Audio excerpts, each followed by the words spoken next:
Then do it. Do it I already. will. I Do just it. did. Do I it. So I said, did. do it. I Do it. did. Do it. I did. Okay, there it is. Finally.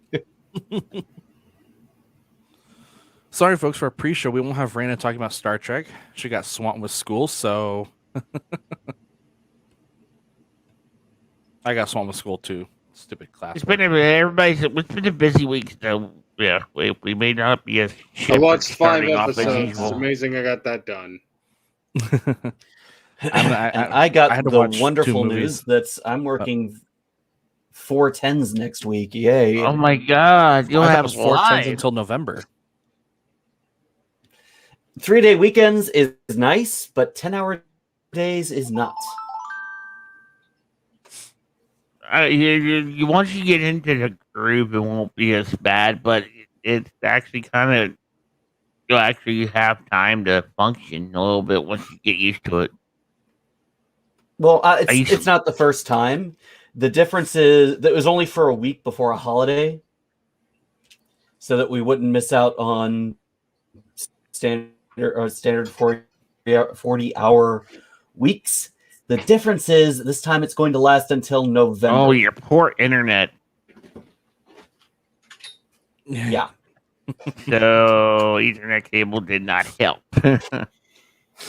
The Ethernet cable, well, I don't have the Ethernet cable connected now, because if it was, it would be even worse, because it would not hold a connection, a regular connection, not streaming, not broadcasting, not even just receiving for longer than 30 seconds at a time. Your router, I bet.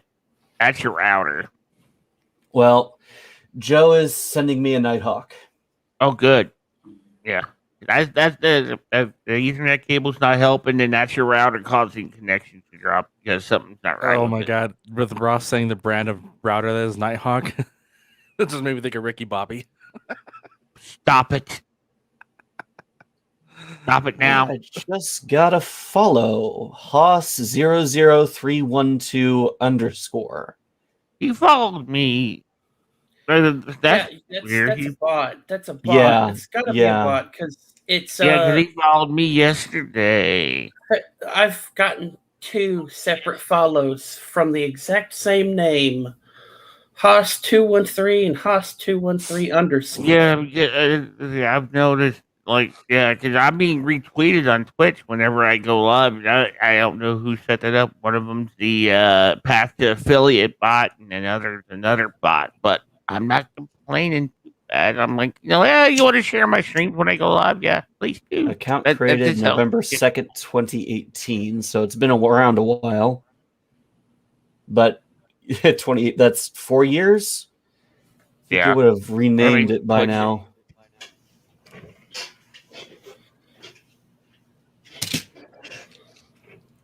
I'm not going to visit. I'm just going to leave it at that. I've seen too many horror stories recently about bots following channels, and suddenly you take a look to see who they are, and they're live streaming your IP address. Mm-hmm. Oh, that's fun. Yeah, you learn quickly on Twitch. Don't follow strange links.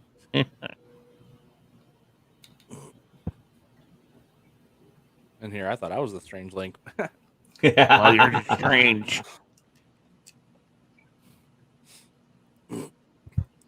Well, it's started this thing on Twitch where people have gotten so paranoid about that almost any new follow will be followed up by the streamer going, "Hey, say hi in chat. Say hi in chat or be banned." What the hell? I'm not going to do that, but I do have email verification turned on. Well, I mean, that's a good idea. Look, at this point, I don't blame them. If someone is streaming your IP address after following you, I don't blame them for banning people that don't say hi. Yep. Some people just want to lurk, and that's fine.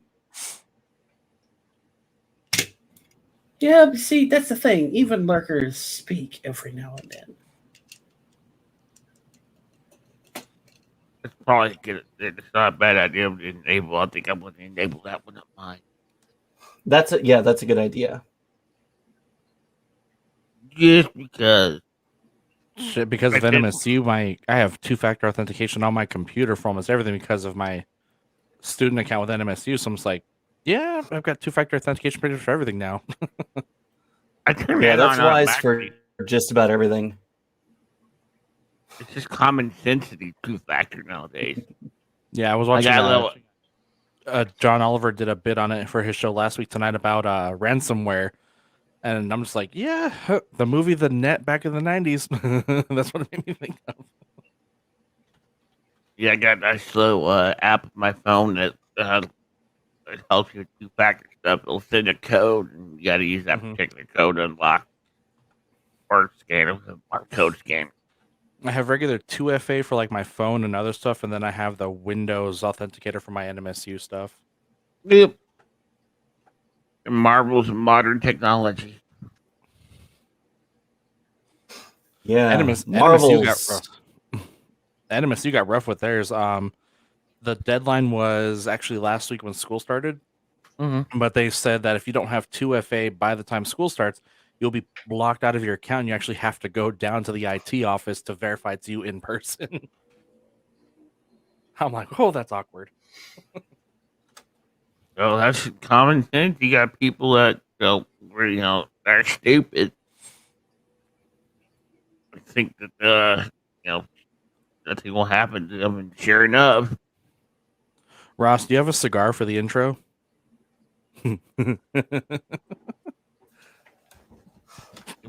Stop giving that man ideas.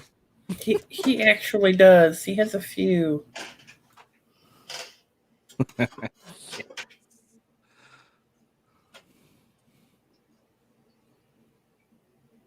I have a friend of mine who actually, speaking of cigars, my friend actually just ordered me a few from Brazil. I'm looking forward to those ones. I miss being able to smoke cigars.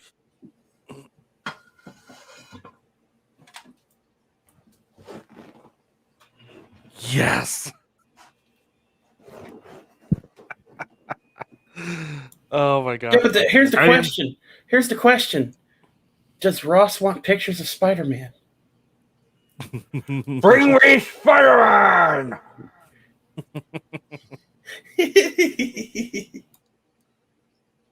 Oh man, that's great. Son's just happy to see me with something phallic in my mouth. It's true.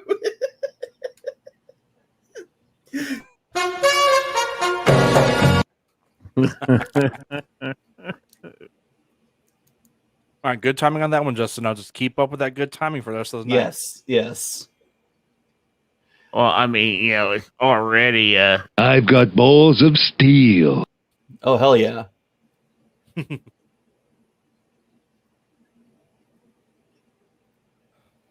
All right, I am just about ready on my end. Let me get my chat bot up. And I will need to go refill the water. It's time to kick ass and chew bubble gum, and I am all out of gum. Gotta love Duke Nukem. An artifact of a bygone age. Gotta have all that water when Travis starts making you hydrate. Yep. And anyone else who pops up in chat. mainly Travis. Mostly Travis, yeah. He does love to torture me during the show. He's not even listening right now, is he? Shit happens.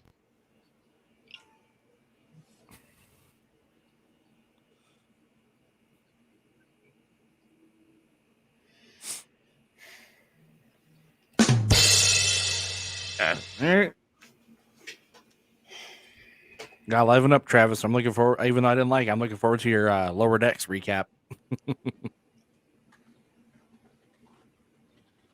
You underestimate my power.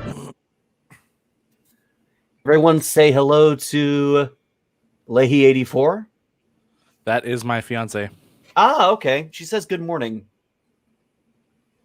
Of course she does. He's probably So say good morning. Good morning. All right. Don't give her it. Oh, she's not here. Don't ask. So give her. Yeah, no, that is my fiance. Damn it. Oh, Greg, you're in trouble now. Why? What happened? Your fiance is joining in chat. Yeah, she always is. She's always the one commenting on YouTube, but now she's watching from Twitch. Oh no! Yeah, but Leia, we can't throw your comments on screen if you're in Twitch. Don't tell. Oh crap! No. Hi, Brenda. Hello, Brenda.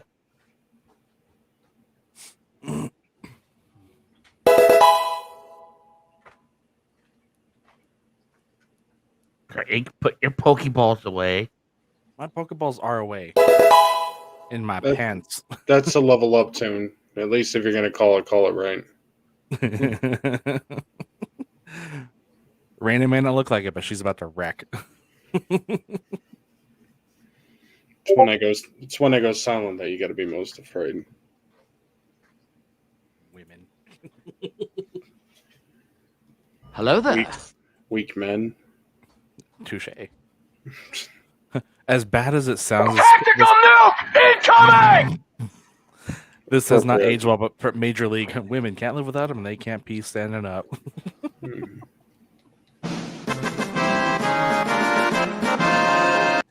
Nothing is going to make me happier than to get out of the boys' club. That's for sure.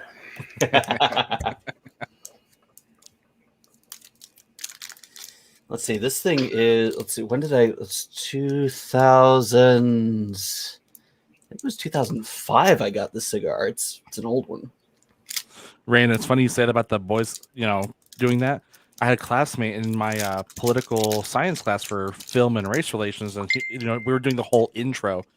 And she goes, "Well, yeah, over the summer I worked for the Boy Scouts, and it was the most sexist thing ever." And I come back, I was like, "Well, what was your first hit, in boy or Boy Scouts?" The poor thing.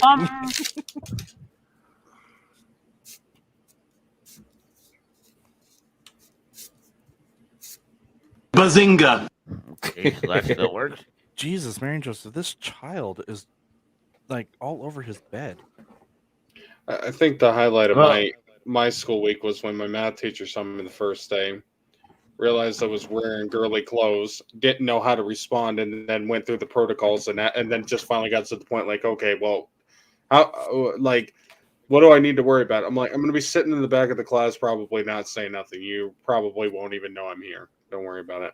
Nobody ever speaks up during math class. What the hell? I'm like, why does anyone care about pronouns in an algebra class? Nobody cares. You'll be asleep half the time anyways. I hate when professors in math class are like, "Hey, does anybody know the answer?" No, dick. That's why you're there. I'm the first one in that class, first one out. I stay for just. We're having trouble streaming to your destination. It's possible RMP. Your stream key isn't valid. We will keep trying and let you know. Is Twitch working? Twitch is working as far as I can tell. Working, yeah. Yeah, it's good. It looks fine. It's giving me this. I don't know why. Hang on, I'll show you what I'm seeing. Don't ruin this for me, Twitch. Yeah, it's coming over just fine. That's what I see. I was gonna say, is it your computer again, Justin?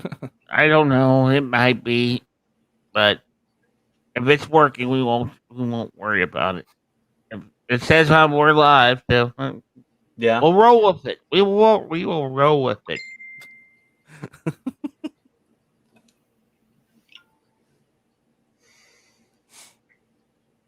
It doesn't like streaming to Twitch like this because it can't do the comment thing, but we'll have to see if we can try to work on that next week, Ross. Yep. All right. Ready to get this show on the road? I'm ready. All right, everybody, perk up. Do some jumping jacks or something.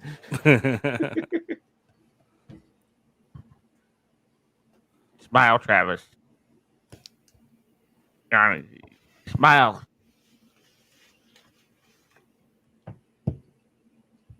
We're about to have some fun. You are haunting. And he's about to be blown up. All right. Countdown is starting now.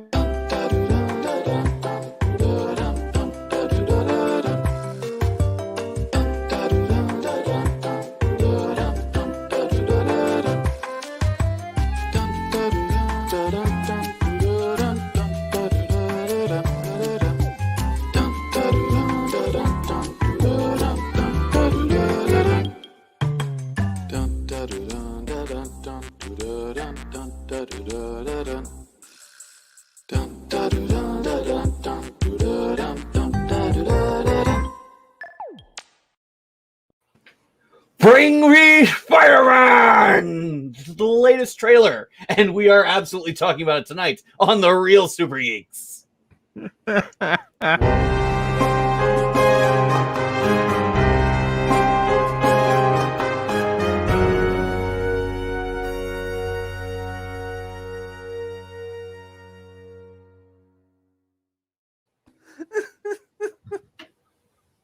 Oh boy, we've broken Greg. And welcome to the Real Super Geeks podcast on this, the 27th of August, 2021. I am Ross, live, love, play the eyebrows of Doom himself. I'll be your master of ceremonies for the night. And joining me is my wonderful array of co-hosts, half of which we cannot see. Oh, there's Greg. It's a Friday.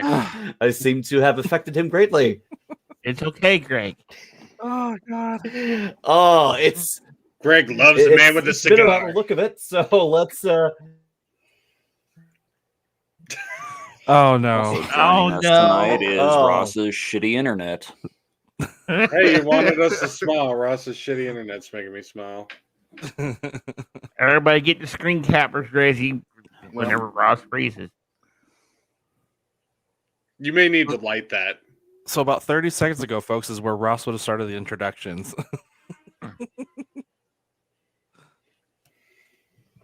Did he freeze again? Justin, how you doing? I'm doing good. I'm doing good. How are you doing this week, Travis?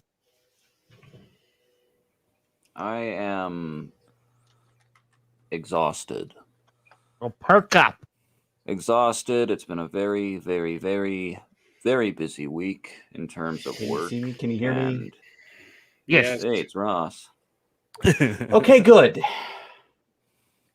Get out your Catan Oh, sex please box continue, and Travis. Get ready for a fun night. I was just saying it's been a very, very exhausting week in terms of work. Feeling slightly anxious earlier. Was doing my best to just kind of calm it down, but see what's going on. I'm hoping that it'll ease off as we go on, so I apologize if I seem a little bit out of it right now. I am a mix of tired and anxious, and yeah, so that's Travis? what's going on this end. Just get I out feel your like- Catan sex box and you'll be fine. That doesn't help. I did have a nice week in terms of my sisters coming to town. So my youngest sister came to town for about a week. We went to a baseball game, and Saw the highlights of that. That looked fun. yes, it was very fun. But I'll talk more about that later. All right. Raina, how are you this week? I'm exhausted. It was the first week back to college, man. This semester, take 5 classes, they said. It'll be fun, they told me. No, it was not. I graduated. Take a Saturday class, they said. Yeah, I actually signed up for a Saturday class. I got to be up really, really early. And I'm like, you know what? There's nothing going on Saturday. I'm fine. And I completely forgot about the podcast. So, that'll be fun to wake up to tomorrow. Give a speech. So, but All right. I'm normal week, just freaking tired.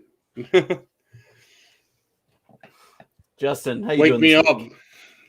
I'm Wake pretty- me up pretty good. inside. I ate him. Woke up. It's been a long week too. Here, it's just there's so much stuff kind of going on between doctor appointments and some other projects I've been working on. I found some time to stream yesterday because I needed to wind down. It's been busy week. I'm ready for tonight. Well, hopefully we perk you up too. Greg, how you doing? Aside from finding endless amusement in my own misfortune. It's actually been a good week. It was my first full week back at college. Started last week. All my classes are going pretty well so far. So other than that, just been relaxing. My fiance is probably watching, but she's out of town, enjoying a girls' weekend, and I'm here alone with the kiddo who's currently on the other end of his bed right now. Well, here's hoping he behaves. Yes. And son, how you doing this week, and where the hell are you? Hello, everybody. I slept like a lot this week, but after being sick for so long, it's kind of understandable. It's just, not normal. It's not normal for me to have this much sleep. I feel like a fucking zombie at this point. But no, yeah, I decided to go back to the Zora Hall. Mostly because I didn't record anything this week for gameplay footage. And then keeping up with the active list has been just sheer fucking. I bet. A whole lot of stuff this week. Mm-hmm. Well, we're looking forward to that. As for me, with work, of course, but posture check. There we go.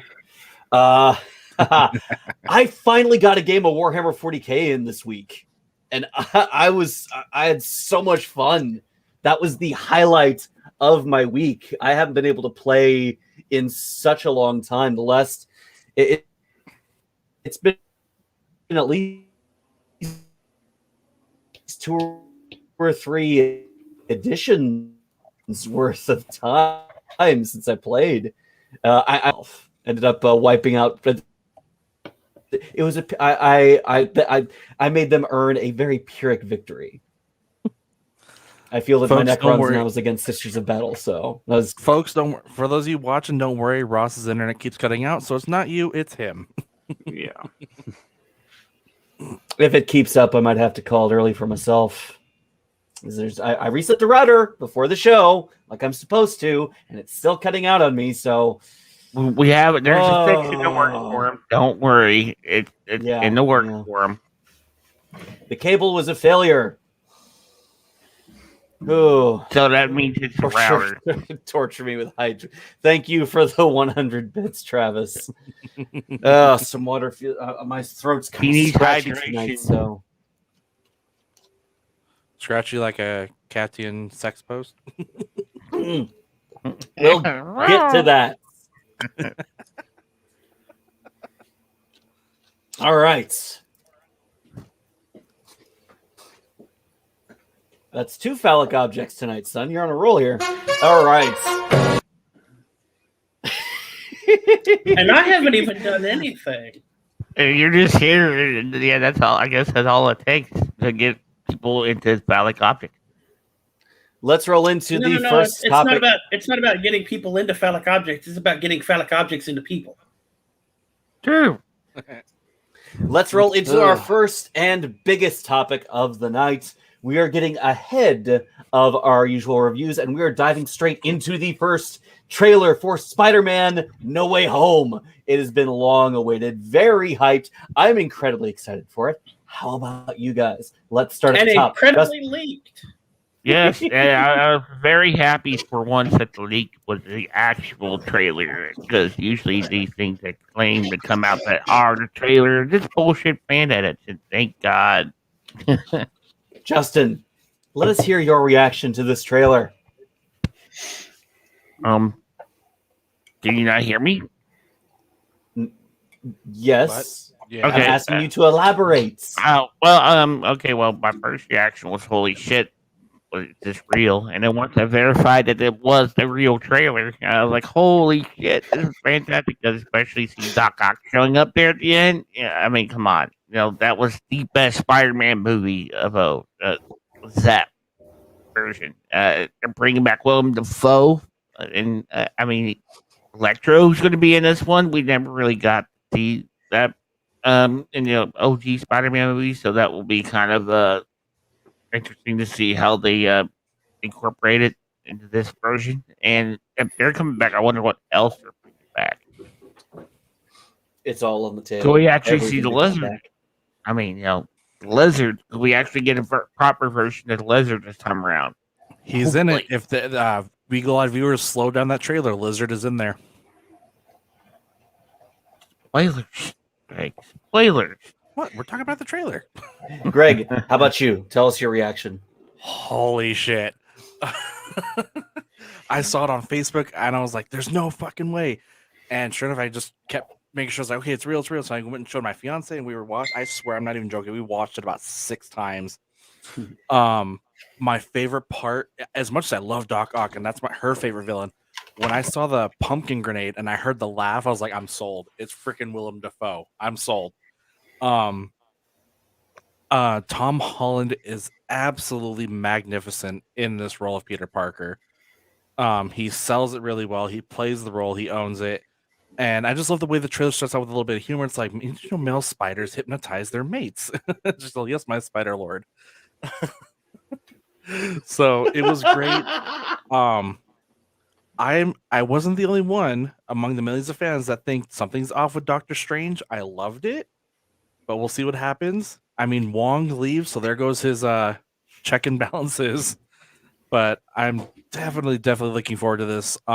There's just in the 2.5 minute trailer, there's just so much to unpack. Seeing four of the 6 Sinister Six in this movie, and I'm guessing there's 5 if Vulture's got to be in it. So we'll see. Son, have you seen the trailer? Not really, but I can tell you it's not a Spider-Man movie without J.K. Simmons. Sorry. Well, he's right at the beginning, so we're good. There you go. Then it's a Spider-Man movie. Raina, how about you? Oh, I fucking love this trailer. I mean, I had already said, I think Travis heard me say this. It was about a year ago. I think I said, oh, you know what? If we get a movie that has all 3 of the Spider-Man in it, I will pay to see it, even if it's the shittiest movie known to mankind. I will still go and see it. And they really up the stakes with this. No, as someone who fucking loves the Goblin, don't get me wrong, I love Doc Ock, man, but the Goblin, man, Green or Hobgoblin, give me either one in a movie, and I am happy. This is great. And honestly, the thing that surprised me is Tom Holland really plays it really good, serious, when he's under the negative microscope. Because, I always see him as kind of nonchalant about everything. So it was kind of nice to see him about, kind of under pressure in there. And also, it's just Easter egg heavy. And yeah, honestly, I hope it is just Doctor Strange, just his hubris just so high, just thinking he's tough shit after beating Thanos, just way above I got this, fam. Don't worry about it. I'll fix it. I hope that's what it is. Because you know what? I love the first Doctor Strange movie. And I love how he thinks he is some tough shit until he gets his ass kicked every time. And I love that. So yeah, this trailer is probably the thing that I am most excited for in the MCU. As soon as this came out, I was like, fuck Shang-Chi and the Eternals. This is the movie I want to go see day one. Fuck that. That is pretty interesting that even with the release of the new Shang-Chi trailer this week, the only thing anyone is talking about is Spider-Man. Spider-Man.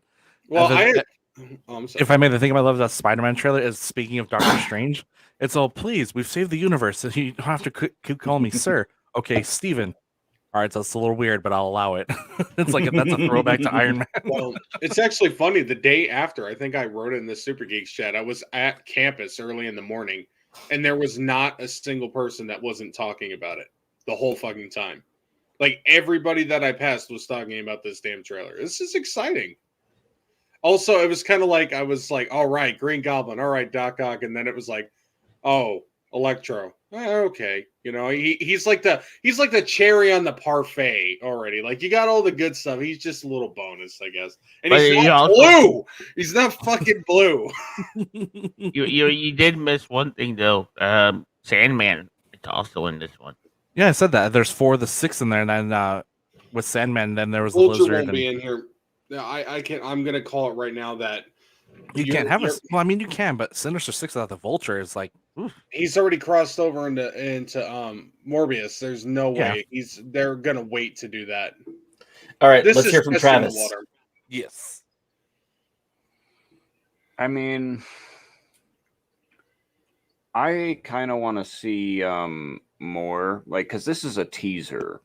That's how they've like advertised this. It's a very good teaser, and I'm very curious to see how they will, approach this, because I mean, I grew up with the Tobey Maguire trilogy, and I really like that trilogy. Spider-Man 3 for life. Maybe it's a maybe it's a little dated. Maybe it's a little dated, but I mean, like, it's still a lot of fun, and I even have a soft spot for Spider-Man 3. Like, it's not the best, but it's definitely not the worst.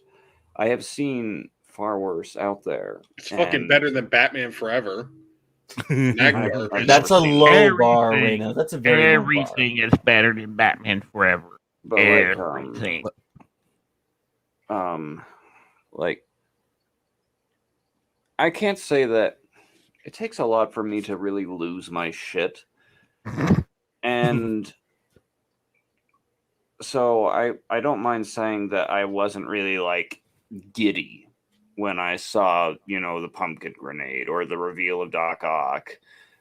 I haven't seen any of the Andrew Garfield movies, so I didn't realize that Electro was in it. And I'm personally, like, I'm kind of wondering if they're going, I have a couple worries, I guess. I'm hoping that they don't convolute this movie.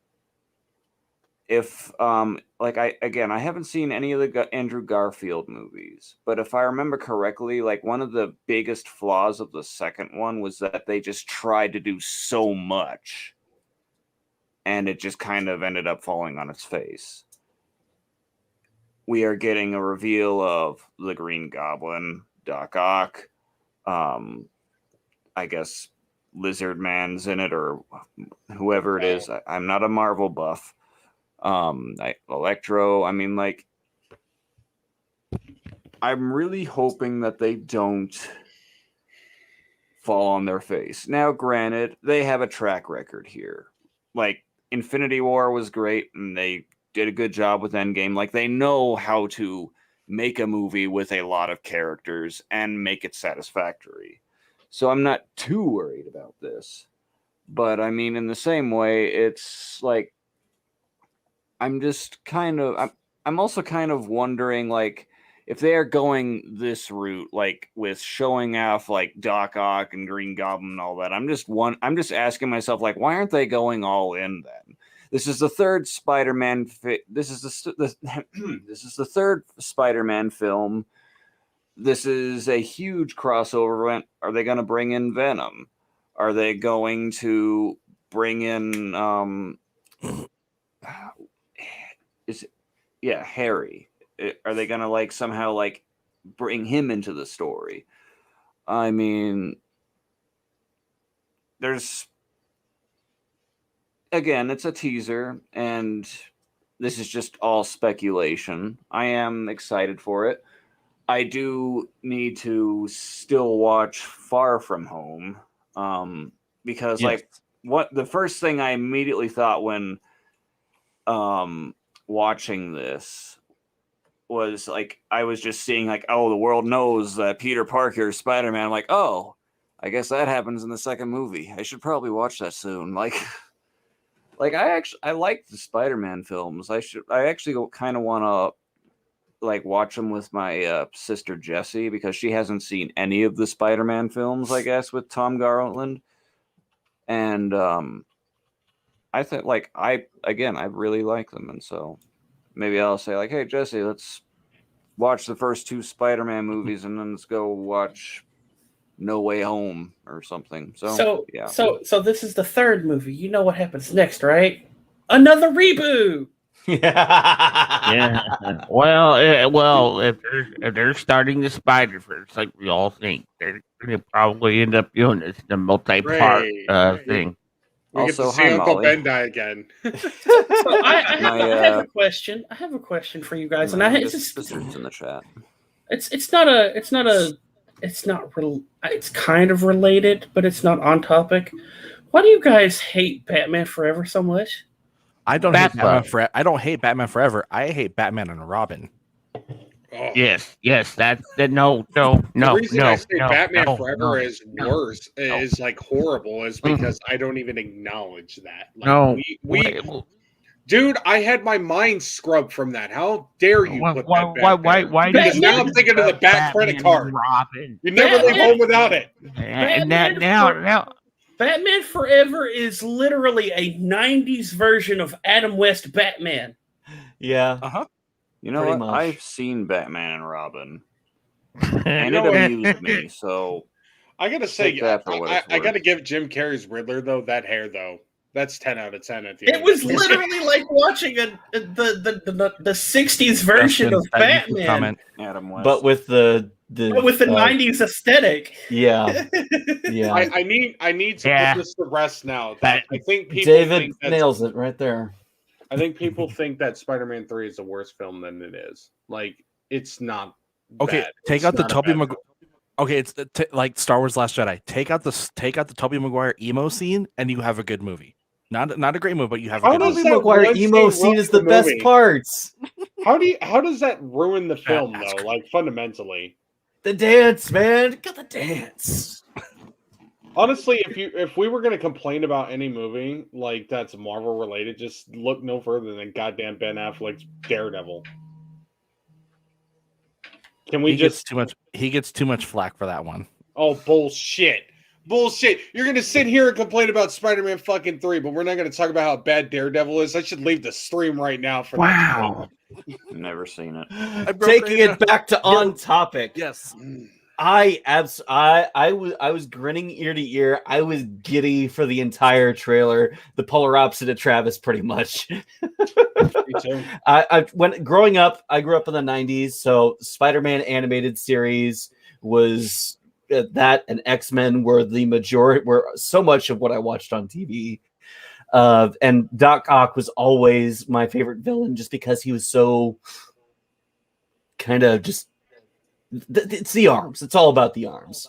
And one of the first gifts I remember really getting was this giant coloring book of Spider-Man, and Doc Ock was the first one on there. So I just so much time coloring in the arms and everything else on the page kind of stuck with me. There's just so much to look forward to this. So much that this film is going to be drawing from all the best elements of the Tobey Maguire Spider-Man, the Andrew Garfield Spider-Man, and Netflix's Defenders. Willem Dafoe. It was just so perfect as the Green Goblin. We're gonna have a hell of a time. It was that perfect mix of sinister and cheesy. We're not so different, you and I, Spider-Man. No one says no to me. You know, if we're getting Green Goblin, we're probably getting Miles Morales. Hey, I don't know. The heart, the cunning warrior strikes at the heart. With this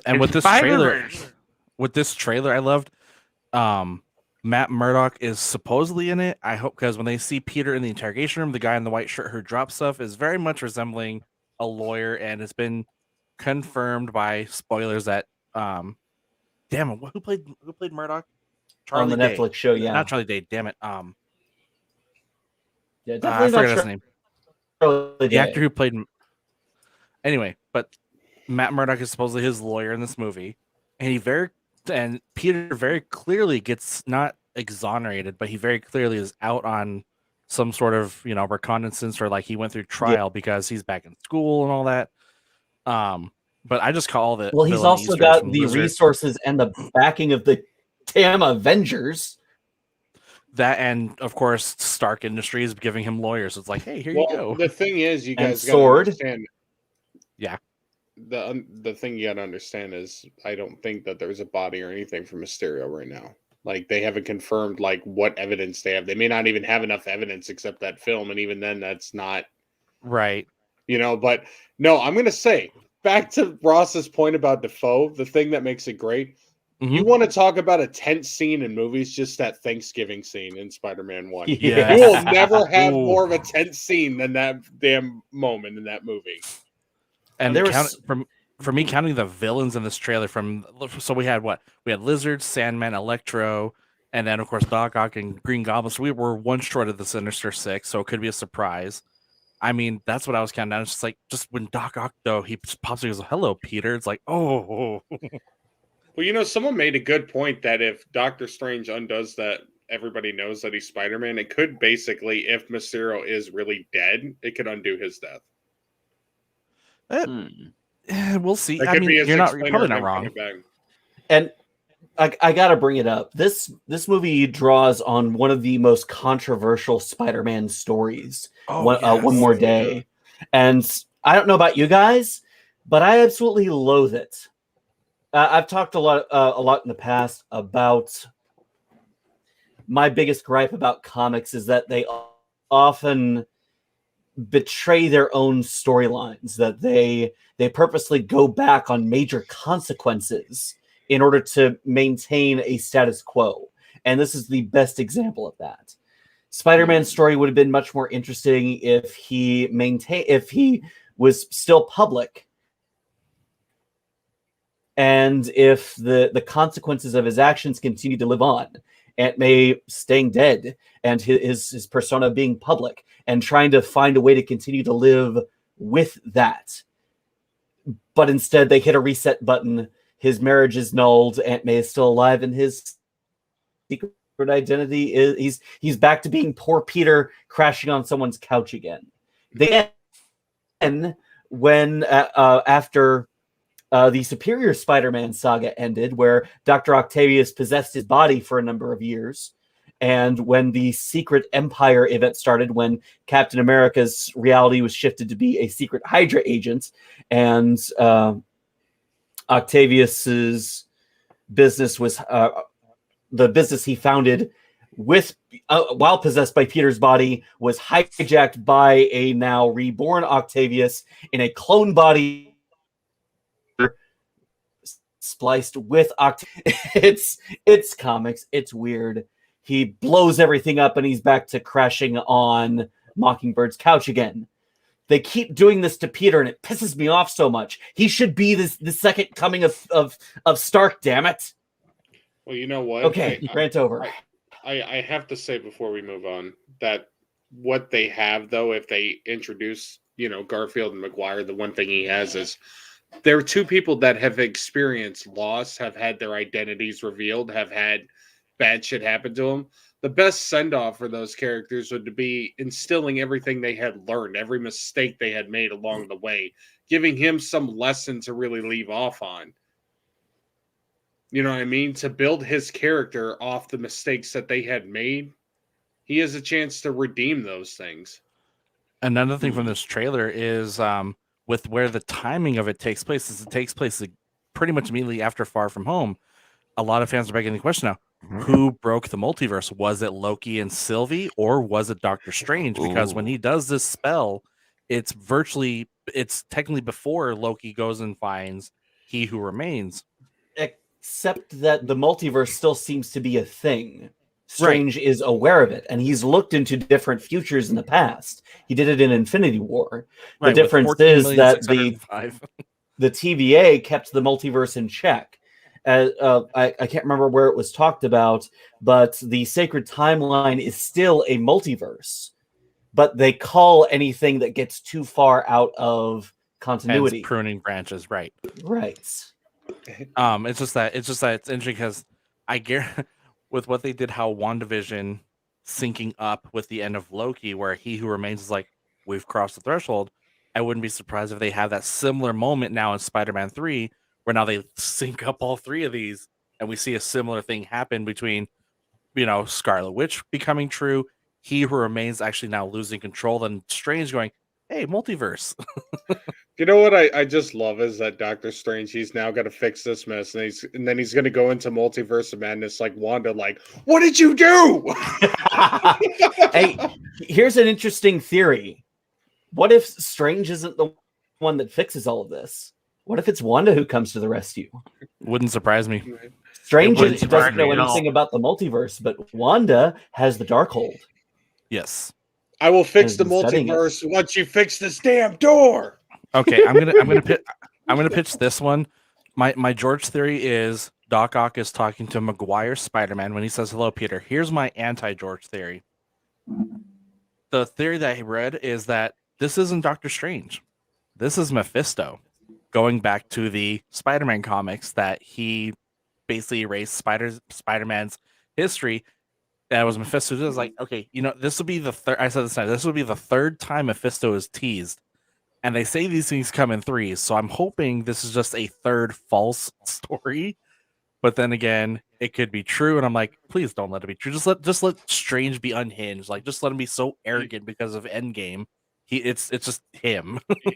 Or you know what? Here's my George theory for it. What if the Falcade comes down in the end credit scene, and this is another King in disguise? Oh, I will lose my shit. I will throw my popcorn at the movie screen. All right, we have exhausted. So I have a George theory. Okay, let's hear it. Do it, son. So all of this is a setup for the Multiverse of Madness, obviously. But see, you guys want superheroes to fix the multiverse in Multiverse of Madness. Oh shit! Here it comes. I want J.K. Simmons to just berate the multiverse back into order. That would be hilarious. Because he didn't get his photos of Spider-Man. All right. Thank you guys for all of that. That's a great story to lead off on. And now it's time to get into our reviews. And first, we're starting off with Star Trek Lower Decks. We'll always have Tom Paris. Spoilers, Justin. Throw up that one. Spoiler alert. Travis, are you up for a recap? Sure. Let's hear it. Before I do that, that was good timing, though. Before I do that, Jesse, if you're watching, now would be a good time to go.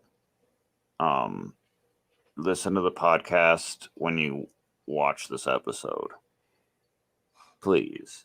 And there you go, son.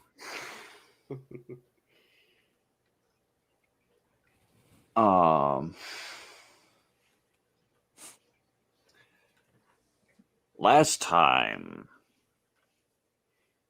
on Star Trek Lower Decks posting, Boimler was kicked off the Titan and brought back to the Cerritos.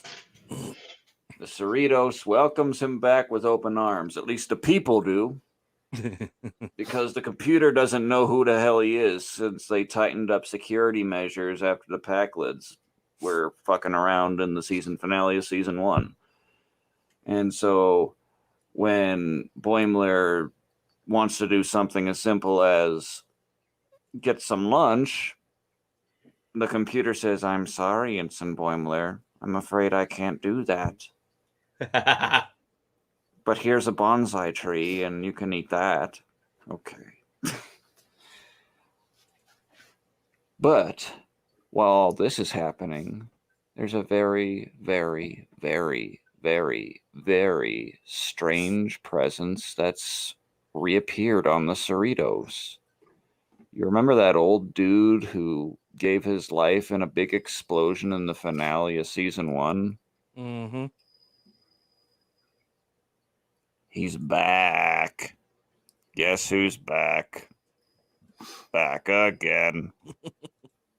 Shaxy's back. Jesus. Tell your friends. Guess who's back? Guess who's back?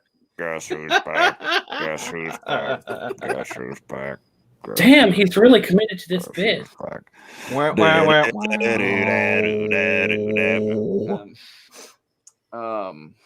But yeah, Shax is back. How? The Prophets, obviously. Yeah. Your guess is as good as mine. But Rutherford, he is floored. And he wants to know, where the hell did he come from? How is he still alive? Why is he still here? And they're like, I don't know. We're lower decks. We don't know anything. And they don't like it when you ask. Rutherford's like, well, I'm going to ask him anyway. While all this is happening, Tendi is trying to get Tana to recognize how hard she works. And Tana calls her new office and is like, hey, I need you to go get an heirloom. And she's all like really, really, really agitated and really, really worked up and making all sorts of very mad and angry, cute cat noises. And it's adorable. And Tenny's like, okay, I'll go get this heirloom. Hey, Mariner, want to come with me? Because we've actually never gone on a mission before on this show. And Mariner's like, oh, yeah, you think we'd be able to do that on a show? And so they go and have a girls' trip and go to this place called Qualar 2, which is like, it's almost like Stardust City. Because it's like bright and you can get a whole bunch of slushies there in the form of any drink. And they get the heirloom, and Tendi and Mariner are finding out weird things about one another, like how Tendi is super into Klingon acid punk rock and how Mariner used to like serve on DS9 and all sorts of crazy things about him. And what is with the words on the bottom there? Oh, yeah. Another thing that's happening while that's happening, a familiar face is also on the Cerritos in the form of Lieutenant Tom Paris, who is doing this handshake tour and giving us morale speeches and whatnot. And Mr. Ensign Boimler, who is having trouble with the ship's computers, the doors are closing on him and everything, wants to get a very, very, very special and very indestructible Star Trek plate signed by Mr. Paris. Yes, ship hosting, you guys can gloat. You got the memes in the show. But good job. Good job. But since the computer won't recognize him, Boimler has to get to the bridge, but through the Jeffries tubes. And it's a big old journey to get up there, filled with fire and fumes and hallucinations and all sorts of very, very, very Boimler unfortunate misadventures. And while that's happening, Rutherford is like, all right, I'm gonna ask Shax how he's. I'm gonna do it. I'm gonna ask Shax how he's still alive. There it is. There, what is? What happened? He's about lagging a few minutes behind. That was a massive delay for the plate. Yeah, I see. So like Rutherford's like, all right, I'm gonna do it. I'm gonna ask Shax how he's still alive. And before he does it, this like throwaway guy named Cody asks him, he's like, oh wow, you're alive? How are you alive? And then Shax's like, why would you ask that? And Billups is like, you're grounded. Yep. And Cody's like, oh. And Rutherford's like, oh, I guess I'm not gonna ask. And he goes away.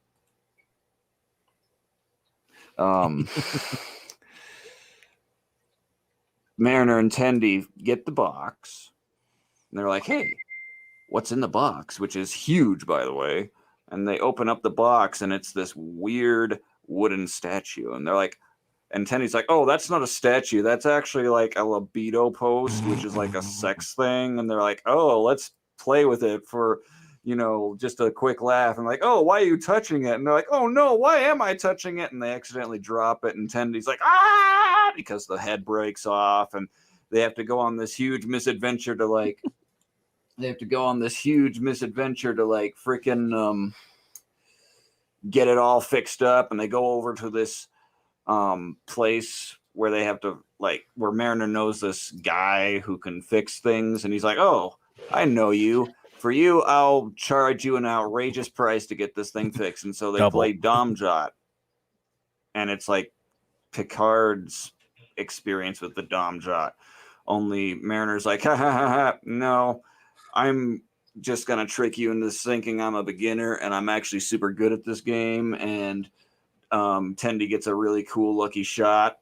And they're like, oh, we're not going to do this. We're not going to do this. We're going to kill you. And they're like, oh, I guess this isn't going to work. So they run away, and they actually have a very nice touching moment on the shuttle where Tendi she reveals a bit about herself, in that she's still her life in Starfleet is kind of challenging because there's a lot of stigma around Orion still. It wasn't easy for her to get into the academy, and she has more challenges than other officers because people still see her as just little more than a thief and a pirate, and that gives her an idea. Let's go to the pirate thief outpost and talk to Cousin, and they give Mariner a disguise because these Orions will kill anybody who's not an Orion on site, and that disguise is about as good as your usual Acme product on the Roadrunner. Kinda. Because those, I guess, technically work. Just a little too literal. I don't know. They're like, and the statue gets destroyed even more, and they decide to just go to the Cerritos. Meanwhile, Ta'ana is losing her shit because she's all, where's my thing? And Rutherford is trying to focus on his work, and that was an incredible Freudian slip. What? He's trying to focus on his work, Rutherford is, but he's just constantly bothered by the mystery of how Shax is still alive, and all these questions. Is he brought back from the Borg? Did he survive in the Nexus where it's always Christmas? And did he fight his way through the multiverse with the help of Doctor Strange? And did he get Tuvixed or anything like that? And he runs over to him and he dives into the elevator / turbo lift, whatever you want to fucking call it. And he's like, Shax, how are you still alive? I know I'm not supposed to ask you. I need to know so I don't feel guilty. And Shax is like, oh, wait, it's nothing about rank, baby bear. We don't tell you because we don't want to disturb you with the dark truth, but here's the dark truth. And he tells him the dark truth, and it just traumatizes Rutherford, and we just don't know what happened. It's up to your imagination. Maybe the prophets did bring him back, son. Or maybe the paw race tried to get him, and he's like, no, fuck you. I'm going to kick all your asses and go back to being alive. And Boimler gets trapped in the Jeffries tube. And he starts to hallucinate because there's a bunch of fumes in his little chamber. But he smashes his plate against the panel in frustration and falls onto the deck where Tom Paris is. And Tom Paris sees him, and he's in this torn uniform, and his hair's all crazy. Like, oh my God, a Kazon! And just beats up Boimler. And as this is happening, the shuttlecraft with Mariner and Tendi arrives, and they have this nice moment of they had a few arguments, but they're fixing things up, and they become even better friends than they were before. And Mariner's like, you know what? I know how we're gonna cover up the libido post getting destroyed. Computer ramming speed, and it just doesn't work at all. But it's all right because it doesn't Ta'ana didn't even want the statue. She just wanted the box because she's a kitty. And if you have a cat, you know they love them boxes. Look at that. Look at that. She's so happy. There we go. She's so happy. In the end, Boimler gets beat up by Paris, gets a black eye, but Paris is like, "Hey, sorry for the black eye. I'll get you a drink and maybe I'll sign your plate." And Boimler's like, "Thank you." Mariner gets thrown in the brig because she says that she rammed the Cerritos because a bee flew into the shuttle. And Tendi ends the episode with some more Klingon acid punk. Tune in next week. Thank you so for much, more Travis. Lower Deck shit posting. A riveting recap. Thank you so much. And I want to do a quick run through of all the different references from this episode, and there were a lot. We'll always have Tom Paris, of course, being referenced to We'll Always Have Paris from TNG. Let's see. This is the second episode to use an acronym of the other shows, and the second episode that Boimler is briefly humming one of the themes of the shows. What's he? I gotta say, the fact that there was not one Nick Locarno joke in this episode is criminal. Yes, I honestly, yes. Lower Decks missed a golden opportunity to crack one. Nick what? Nick Locarno from the first duty in TNG. Oh, it's been a while. It's been a while since I've seen that one. Okay, that was long Robert short, Duncan McNeil's previous character. That he was going to play that, but something happened and writing royalties. Go with Tom Paris. Let's see. Boimler drops both Fairhaven and Captain Proton. Yes. Mariner asks if Tom is still a salamander, referencing everyone's favorite episode. Wait, was that Mariner or her mom? Because her mom said something about it. She didn't say anything about salamanders. Freeman said, just don't send us to the Delta Quadrant. Yeah. So, I thought she had said something else when he took the helm. Let's see. A bunch of Shax references and the hallucinations with the Nexus and the Borg and the Mirror Universe and Tuvix and what was up with T'Pol's hair that one year? Yeah. Quailor 2 was last seen in Unification as one of the places that's... Yeah, it was a shipyard. It also had an upscale bar and grill. I'm sorry, a shipping depot. Let's see. We saw Quark's Bar. It's franchised. Vix. We saw a billboard for the Zebulon sisters. Well, I'm really surprised we didn't see the halfway in orbit. We knew that Quark's was franchised because we saw a Quark's Bar on the other planet in Picard. Yeah, Stardust. Yeah, that's right. Yeah, so this means Quark's is franchised. Now we've got a third location. I want to thank Justin for the obvious reference that we're not talking about. The 2001 HAL 9000 reference. Yeah. I'm sorry, Dave. I'm afraid I can't do that. I literally referenced that in my recap. Yes. That's what I'm saying. Yeah. And that's why I played the soundbite. Nobody got it. Okay, this entry is absolute gold. A ship's chief medical officer attaining sexual gratification from her grandmother's family heirloom is an entirely new concept for Star Trek. Not at all. Here, but this one, I'll give Lower Decks. I'll give Lower Decks this. It makes. It is subtlety, Justin. Subtlety. Come on. That's about as subtle as I can get without a candle fucking. That is overt. Justin, there's a TV tropes page I need you to look up, and it's called. I'll give Lower Decks this though. The whole grandmother sexual thing, Lower Decks handled it better. This is true. I mean, I Mariner referenced that she was on DS9 while Worf was there. So Mariner served on DS9 as an ensign during the fucking Dominion War. Well, I don't know if it was during the Dominion War. It was also referenced before in season 1. So, Greg, calm down because it was referenced she was serving on DS9 back then, too. Worf left DS9 immediately after the Dominion War. To be an ambassador Kronos and go Tark hunting with Marta. Yes, but he wasn't brought on for the Dominion War. He was brought on because of the Klingon Cardassian War. You'd think which that was he the would be immediate going prelude back to to the the Dominion ambassador War. thing, but he was in Nemesis on the Enterprise. So I mean, who knows what he Yes, fucking did? he took the Defiant from DS9 to the Battle of Earth. No, I mean Nemesis, not First Contact. Oh. Nemesis. He was on the Yeah. Enterprise. Yes. Like he was on the And Enterprise he was for a still married. wedding. Well, he was thank still you. married. He was still married to Dax at that point. So that was probably He was on the Enterprise in Nemesis for a wedding. Thank you.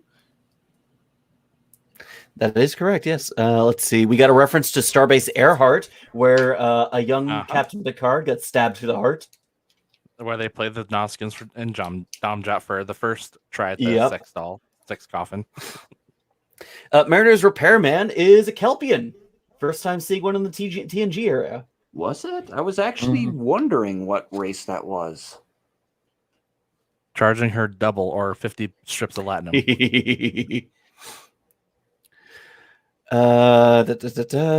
Tendi is called the mistress of the winter constellation, which is what the Orion constellation is on Earth. So, yeah, some interesting background on Tendi there. I'll give Mariner credit because that was freaking hilarious. Like, what the hell is going on here? Yeah, Mariner being surprised is something we don't see very often. Yeah. And it was pretty cool to see badass take charge Tendi. And what we do see very often is Mariner in the brig for the second episode. Yeah. And an interesting lore drop that Tendi isn't the kind of Orion that's right. that uses pheromones or has pheromones. Or that she can't use them or doesn't I'm really happy that they did that because I hate Bound. That is one of my I hate that episode of Enterprise so much. Like, I've always hoped that they would like tone that aspect down just a bit, and so I'm glad that they're saying like not all Orions are like that. And yeah, that's. But just they did kind of keep one thing true though, is that with Tendi being worshipped, they were right in Enterprise. The women are the ones who control the men. I mean, I don't mind that. It's just like Bound handled it terribly. that's true today. Bound is a terrible episode. I hated it. Well, it might be more of a dominance and submission kind of thing because the women might be domineering in some cases, the men might be domineering in others. In the cases where the women excrete pheromones that make men suggestible, yeah, that works. But in this case, Tendi was beating the crap out of the guy to get him to do what she wanted him to do. But once they were angry, it didn't work anymore. Let's see, last couple. Paris thinks Boiler is a Kazon. He's a budget Klingon. I thought that's what Motlins were. Budget Klingons. And we got a lot of fun Klingon music in this episode, so that was a lot of fun. That's probably referencing Voyager when the Doctor had his son listen to Klingon music. That was a different genre, I think. It was a lot less melodic and more gibberish music. It was very gibberishy. Like, it was, but like referencing more than just Klingon being opera. There's obviously more than just that. Klingon acid punk. I guess like one of the cool things. I mean, we don't hear this, but I guess like, one of the, I don't remember what episode it is, but one of the Star Trek Picard episodes references a Klingon thrash metal band somewhere. Like, I think it's like a poster of some sort, but one of the Star Trek Online created a band. It's called Sons of None. Yeah. All right. Overall impressions of the episode and favorite moments, Travis. Impressions of the episode. Well, I enjoyed this episode. Ironically enough, like last week when we were doing the show, I said, like, I'll be kind of curious to see if this season kind of follows my like, oh, it opens up pretty strong. Second episode is underwhelming, and the third episode just starts to win me over. I think it's kind of doing that. Like the third episode, I very much laughed. I laughed a lot at the Boimler having trouble with the ship's computer when he was running into doors. That had me chuckling pretty loud. And I absolutely loved that Tendi was given a lot of focus in this episode. Seeing her like open up about her struggles as an Orion and really start to like develop as a character in the ways that, you know, Mariner and Boimler have is it's very welcome. And I'll be very curious to see where they go from there in terms of that. Like, I would love to see Mariner and Tendi team up more often. As much as I love Mariner and Boimler, like, I'd like to see them switch it up a little. Like, I would like to see Mariner team up with Rutherford. I would like to see Rutherford team up with Boimler. You know, Tendi and Boimler. You know, like, just, you know, switch it up a bit. Like, let's have some fun with this and really start to explore the chemistry between these four characters, because I mean, like, we know that Tendi and Rutherford are inseparable. Like, they geek out, they tech out, they are very cute together. And yeah, it's very fun to see Mariner and Boimler, you know, complete opposites, getting in all sorts of misadventures and hijinks together. But I mean, there is more to be explored there. And so I do hope that they really take advantage of that. I thought the Tom Paris guest appearance was charming. Not exactly like mind-blowing as, you know, the reveal of Riker was towards the season finale of season 1, but I mean, it's episode 3 of season 2, so I guess it served its purpose as being a just, you know, little charmer. I'll go ahead and say one thing that this, like, I was actually talking with Jason Kovalik earlier this week. Former host of the we show. miss you, Jason. We miss you, Jason. And I was actually thinking of potentially inviting him tonight, but I was like, I have no idea if Carlos will be here, and it will be so many people. But now I'm kind of regretting not inviting him, because I'm very curious to hear his thoughts on this season. But he should have been here. This was one of his favorite shows.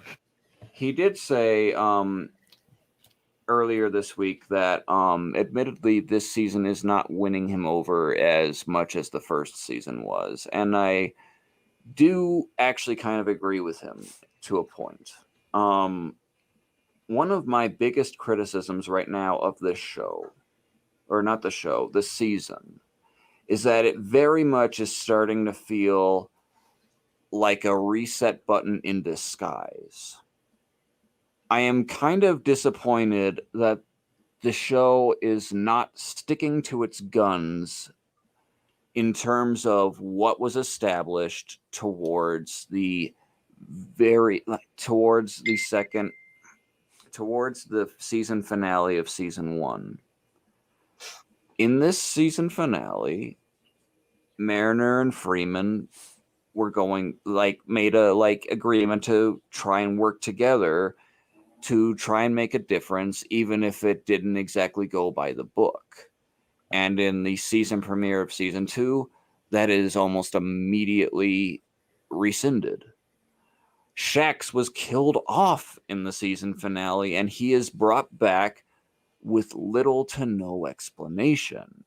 And while I get that they are making fun of the usual, like, oh, Star Trek characters coming back from the dead trope, I would have liked to see just how much this would have, impacted the crew. Boimler was reassigned to the Titan. He's back on the Cerritos.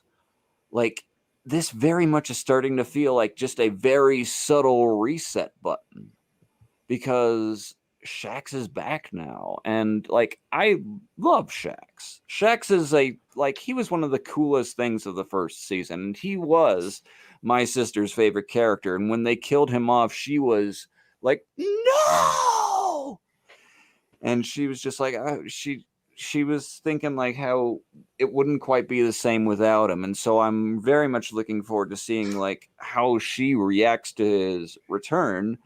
But again, deep down, I'm just like, I'm kind of disappointed that they did that. And I do have a bit of a George theory here, though. Let's hear it. I am starting to see patterns from season 1's, like episode 1, 2, and 3, with season 2, 1, 2, 3. Like, it's just little things, very little things. Like, in this, like, for example, in the season 1, episode 3, and season 2, episode 3, Boimler hummed themes for specific shows. And like in episode 1, season 1, and episode 2, season 1, they referenced Gary Mitchell. Like, I'm just starting to see like little things in each one. And so I'm just asking myself, like, okay, are they like doing like little patterns like this on purpose, or is this just purely coincidental? But I'm almost wondering if Shax is going to get killed off in the second season finale again. And I'm wondering if he's going to get brought back. And I'm wondering if he's going to get killed off again. And I'm wondering if he's going to get brought back. Like, if they do that, I will be like, okay, that's pretty funny. Like, if he becomes like a Star Trek's Kenny, like, I think that would actually be kind of silly. He would be the Star Trek version of Daniel Jackson, is what that would be. No, it would be Kenny. It would be Kenny. Like, that's what it is. Like, Okay. If he becomes like a Kenny, like, that would be, I think that would be like a very silly thing to do. Like, before they brought Shax back, I was actually part of me was actually wondering if the chief of security position would be like the defense against the dark arts teacher position in Harry Potter, where like every single season it is a new security chief. And so now I'm wondering, is Shax going to get killed every single season? If they do that. Here's a question then. The Tamarin guy is the new security chief. So what role is Shax playing now? We'll find out next week, I guess. Because yeah, see, that's what I was wondering. Going anywhere. The Tamarin's still there. So, so he's the new ship's basketball player, and he's going to die fighting some monsters. Playing basketball. They could very easily make it where Shax is still tactical and Kayshawn is chief of security. They could split those. Squash player, apparently. Impressions and stand-up. Can we repeat that? Your internet, Ross. Sorry, you were frozen, and yeah. You did Mr. Roboto. I think I want to change your name to Mr. Roboto. Show. How about you, Raina? How'd you feel about the episode? Raina tapped out.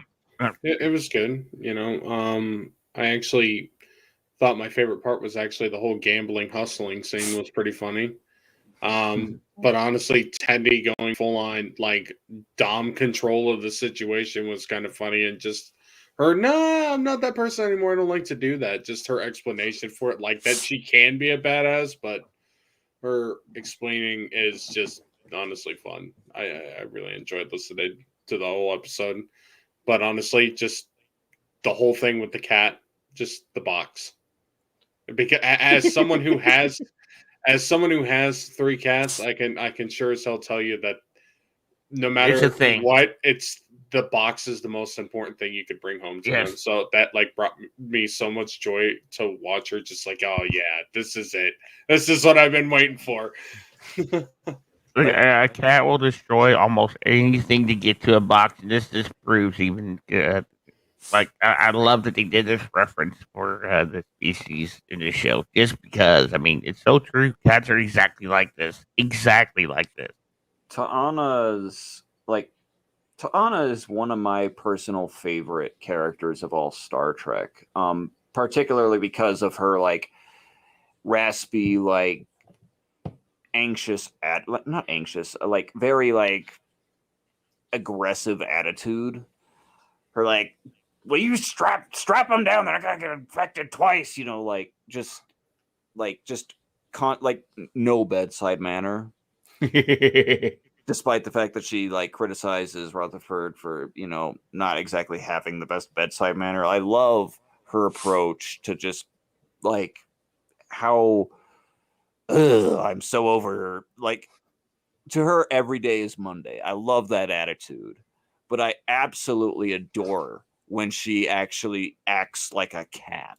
Like, just like when she's like, you know, when episode 3, Temporal Edict, when the Cerritos gets boarded and she hisses and like drop kicks somebody, or when she like yowls when Freeman is mortally wounded, and here when she's just like, you know, like, I need to get in the box. Just like, I love it. Like, I know it's supposed to be kind of a joke, but I don't care. I love it. It's brilliant. Yes, and that was All one of right, the highlights of the episode. We're running short on time, so let's make this rapid fire. Raina, anything else? Nope, that was it. I like Justin. the episode. It was better than last week. Sweet. No, I was just going to skip it since everyone else gets their reviews in. So, okay. Greg. Everyone take 20 minutes apiece. I don't know if I have time to unpack this. Yeah, I mean, I was hoping to be able to do too, but guess not. The Tom Paris cameo, I did love it. It was great seeing him back and being name dropped Fairhaven, Captain Proton, Salamander. I'll admit I did love it all.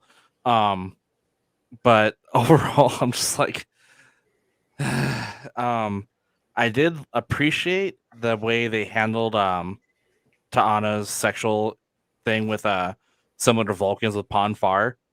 The Doctor created a holodeck program to help Tuvok, so this was basically the next best thing. Is like, okay, she's going through her yearly heat cycle, so we got to help her out. But Boimer is back again. Poor Boimer. He got the shit on the stick. He's been demoted. As far as the ship not recognizing him, I'm like, no, the ship would recognize him. He's been issued a comm badge. The ship knows this. But I did love the end where he's like freaking out. That's not a door. That's just a wall with a line through it. Yeah. And then of course shocking him like, oh yeah, I'm gonna go get drinks with Tom Paris. So like, what? It's like it's the least he could do for punching me. But I'm still holding on to hope. This will be my last spot. We gotta have Boimer versus Boimer at the end of the season. And that's where, there you go, Travis. If we get Boimer versus Boimer, Shax dies in that confrontation. Bless you, by the way, Ross. Thank you. As for me, I loved that we got Tendi characterization in this episode. We got to see so much of her and Mariner together. That dynamic, that tension, that drama, and the reconciliation at the end was so much fun. Seeing Tendi getting dragged along into an adventure that typically we see Mariner and Boimler was perfect. Getting to see Tendi in a take charge situation among a bunch of others was great. I loved it so much. Son, how about you? I haven't watched the episode. I've just been listening to you guys. Yes, of course. I still think Shax is going to die, like fighting a whole bunch of monsters in a basketball court. The only thing that makes sense for lower decks. Spring ball. No. It has to be basketball. Otherwise, Shax doesn't work. If I oh god damn it, son. Okay. He's going to get Shaq by Shaq. Shaq should still be dead. He shouldn't have been brought back. I get the trick. It pisses me off to no end. It pisses me off. I'm like, season come on, 3, they went through all that trouble to give him a proper season 3, he comes back and he opens a smoothie restaurant called Shake Shacks. Ha! Oh, God damn it, son. But no, I Justin and I agree on this. Shaq should still be dead. Like, okay, he had his character arc, he got the send off.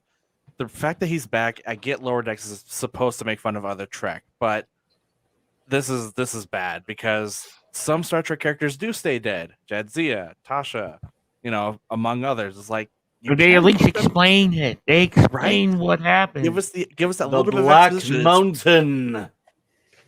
I mean, if he's a Paul Wraith, okay, I'll accept it. But give us that 5 seconds of exposition. That's just it. Lower Decks don't get the exposition. Yeah, but I mean, and you saw how shook Rutherford was at the end of that. Yeah, Rutherford's scarred now. He's gonna be like he's gonna be worse than Boimer with anxiety the rest of the season because every time he sees Shax, he's gonna cower. And that's the comedy. It's up to your imagination what it was.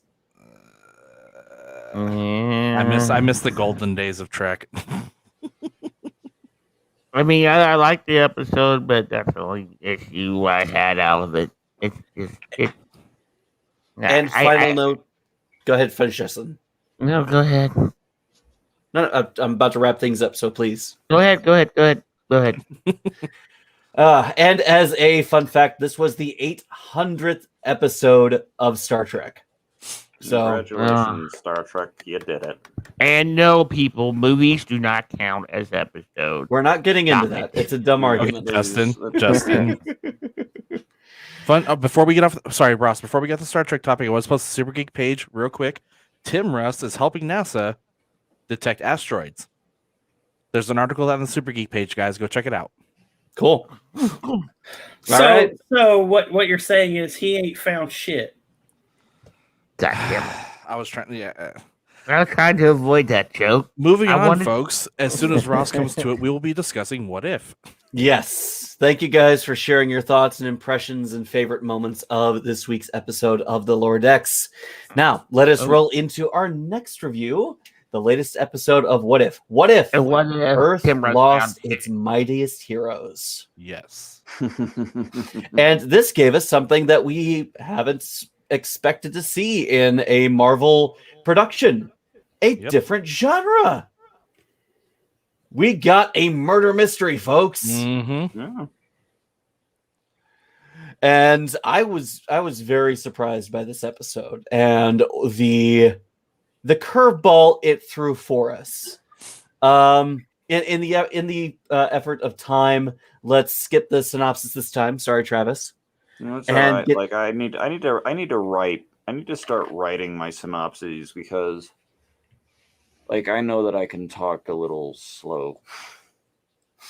So wrapping things up as succinctly as I can, we see Marvel Week, as it's called. That moment in Phase 1 where everything happened at the exact same fucking time. Iron Man 2, Thor, The Incredible Hulk, and picking up Captain America from the ice. Yes. All happened in the exact same week. But in this case, where Fury and Black Widow try to save Tony Stark, he ends up dying in the cafe where they found him. When Thor shows up to retrieve his hammer, a Hawkeye who's providing Overwatch shoots him down and then dies in custody. Black Widow goes on the run, suspecting being attacked by Tony Stark, and witnesses the Hulk exploding when General Ross confronts him. Fun fact, this is the first time we've seen the events of the Incredible Hulk referenced directly for the first time in the MCU since that movie. We haven't seen flashbacks or anything. It was referenced in First Avengers. Well, we got to see General Ross again, but we haven't seen like scenes from that movie in flashbacks or anything. True. It's just that it was referenced when he goes, last time was in Harlem, I kind of broke it. Yes, but You know what I'm trying to say? Yes. Okay, thank you. And then finally, Black Widow is taken out, and at the end of the episode, we see Fury uncovering Captain America in the ice, and it is eventually revealed that the perpetrator of these murders is the original Ant-Man. You forget one thing: Captain Marvel shows up along with that. He was getting there. That was the end credits scene to it. The crux of the episode is the fact that Ant-Man, damn it, what's his name again? Hank Pym. Well, you bring up Captain Marvel. Hank Pym is the one conducting all of these murders and framing S.H.I.E.L.D. agents for it. Yeah, but you bring up Captain Shield. Captain Marvel is important to the episode. Yeah, but that was at the end. Justin, let him do it. But the fact that she shows up isn't the important part. The fact that Hank Pym is murdering people is. If I real quick, the YouTube comment from David Horton, Tony Stark was not voiced by Robert Downey Jr. either. This is actually a lot of them who weren't there. Yep. Black Widow wasn't either. Although they did get Samuel Jackson for Nick Fury. Yeah. But Robert Downey Jr. also didn't show up or didn't do it. Gotta say, I love this version of Black Widow far more than what I've seen in the live action MCU. She was allowed to cut loose a lot more. Yeah. That scene in the truck was awesome. Yeah. Mm-hmm. Like the way she reminded me a lot of Jason Bourne, actually. Yeah, the way she just surgically took down all of those with rapid fire kicks and punches, she laid waste to them. In a way, kind of similar to what Steve did when Hydra tried to take him down. I'll tell you what was a good fight scene. Fight between not Nick Fury and Ant-Man towards the end. That was fucking it. Yeah. I would just like to point out that the biggest reveal of this episode was Loki won. Yeah. Yes, he did. Loki came to Earth seeking vengeance for Thor's death, and ended up taking over in the end. Yeah. Which is probably how we get President Loki. No, this is different. Yeah, repeating his speech word for word at the end of the episode that he gave in Stuttgart, but this time it was true. And that is when Fury calls Captain Marvel to try and take him down. And then, he gets... That is how you talk about Captain Marvel in relation to the episode, Justin. There's a structure to these kinds of things that I try and keep to. I get it. You're excited. That's awesome. Excitement is good. Standout moments, everybody. Justin, why don't you lead? Oh, I actually get to talk about this one. Yes. Yeah, because I got completely missed last time. Justin, go. Yeah, I mean, this little approach. I love the angle that they took. Wouldn't suspect it was Ant-Man at all. I mean, they really hid that well until he brought up there was one more Avenger. Then you kind of figured out, oh, wait a minute, where's Ant-Man? Because they didn't reference him at all. And then it kind of fell into place. But the fight scene there at the end with Loki as Nick Fury, that was fucking awesome. I'm sorry, that's probably one of the better fight scenes been. I mean, he's just completely owning that man. It was great. But yeah, it was a good episode. I don't know how they're going to top this one, being the third episode in. I don't know if they can top it. I'm hoping they can, because it's a pretty high bar for him to pass. Yeah, Yes, I look forward to it. All right. Thank you, Justin. Greg, how about you? As far as topping it, I don't think an episode this season is going to top the T'Challa one, being Star-Lord. But as far as this one goes, this was a really good episode. I don't call many things right. When I was watching with my fiance, I called it immediately. The second they're like, oh, this is where she's all, oh, there's this Hope. At the second I heard Hope, I was like, it's Ant-Man. I was like, he was the one directly responsible for killing them all. And it's like, okay, now why is he killing them all? Because they said Hope, and I figured out, okay, it's his daughter, but why? And then, of course, she got killed in the line of duty. And so Hank goes on this mission to basically kill every member of the Avengers to get back at Nick Fury. My favorite part was the Ant-Man Nick Fury fight where Hank is like, how the hell can you see me? How the hell can you hit me? And it's revealed that, well, you're fighting a god. So, I really enjoyed the episode, though. It was definitely obviously not expected, but it was like, oh, we're seeing Tony in the donut. And I'm thinking, oh, this is going to be just a different way of recruiting. And then he dropped dead. I'm like, well, what? And then it goes to Thor, and then the memes go abound because it's like, Thor died from an arrow? What? Thor was mortal when he got struck down by an arrow. I corrected a couple people on that because when this happens is when he's going back for the hammer, he's mortal. He's not his 1,500-year-old self.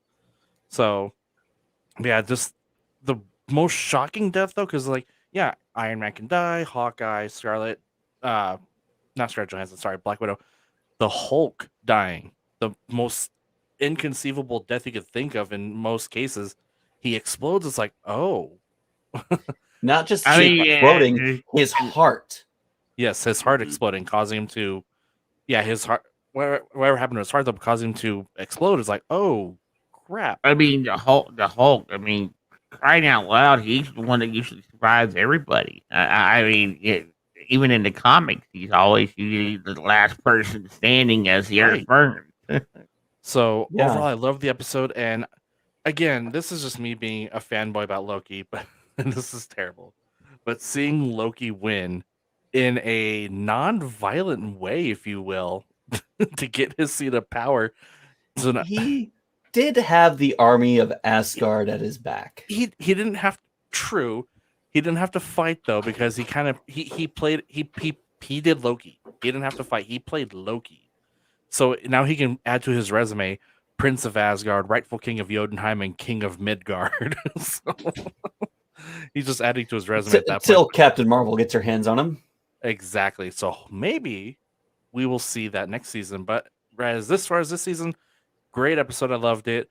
My favorite is still going to be T'Challa Star-Lord. Well, we get to see that trailer come back again because we see him with Tony Stark.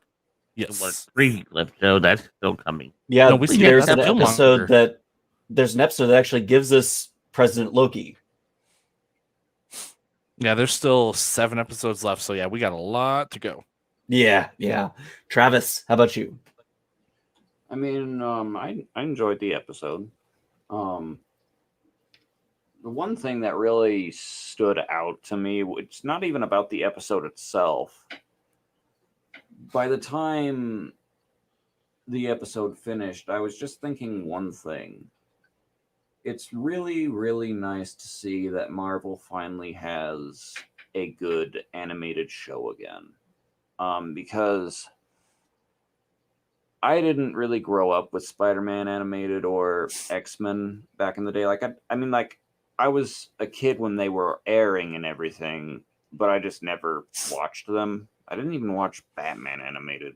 It's like I didn't really get into the animated shows until like Batman Beyond and Static Shock and everything like that. But like I did like have X-Men Evolution and some other Marvel shows, and they're not exactly the best. The last Marvel show I watched was the recent Guardians of the Galaxy animated show, which came out after the 2014 film. And it did not do it for me. Don't feel bad. I was very underwhelmed. Yeah, don't feel bad. It was just one of those things where I was it really did feel at the time that DC had the superior animated shows compared to Marvel. And so seeing Marvel finally have another good animated show, it's beautiful, it's telling fun stories, it's taking risks, even if they're not exactly even if these are stories that don't really matter in the long run, but I mean, they're fun. And so seeing Marvel finally have another, animated gun in the chamber, no, not animated bullet in the chamber, so to speak, is I enjoy it. In terms of standout moments, again, I just really liked Black Widow in this. Just seeing her like figure out the mystery and like know that she's being watched, like it was just a much better take on the character. Like, and I'm not saying that the MCU's Black Widow is bad by any means, but I mean, like, when she sacrifices herself in Endgame, like, I just didn't really feel anything emotional. It was just like, oh, well, it happened. Like, again, like, this could be me as kind of more of a casual fan and saying like, I don't really know the character too well to really care. But I mean, like, it was just like, here I was much more invested in her. And so when she ended up, I was actually hoping that she would win against Ant-Man in that one scene. I was hoping like, oh, please come out on top. And so I was kind of a bit bummed when she was taken out. But like, yeah, she was awesome in this episode. That's my takeaway. Thank you, Travis. This episode was fantastic. I loved seeing these characters all on the back foot. Nick Fury is always one step ahead of everything. Even in Civil War, he kind of got ahead. But seeing him kind of scramble to make sense of what was going on was an interesting dynamic to see the character in. Like Travis said, I loved how Black Widow handled herself, and I was pretty confused on the mystery until that fight. And that's when I started to think, wait a second, this kind of looks like Ant-Man.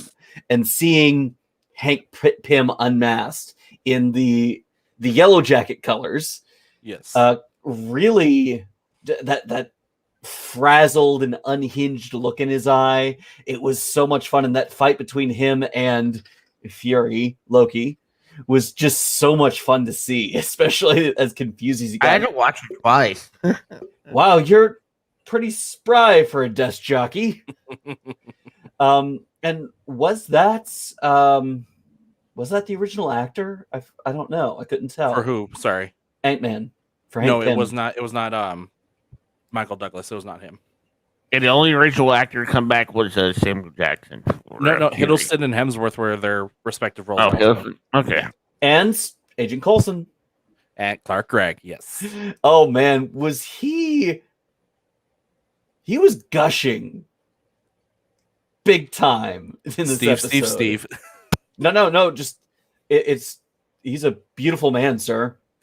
Oh my God, his hair is amazing. It wasn't even Coulson. It was Hawkeye. Right, and he's right. His hair is great. Yeah. Everything Coulson is in is absolute gold. Yes.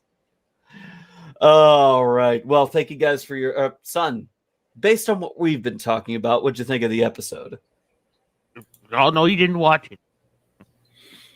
Well, I mean, it's a story. I mean, okay, so I really haven't followed like the Marvel movies.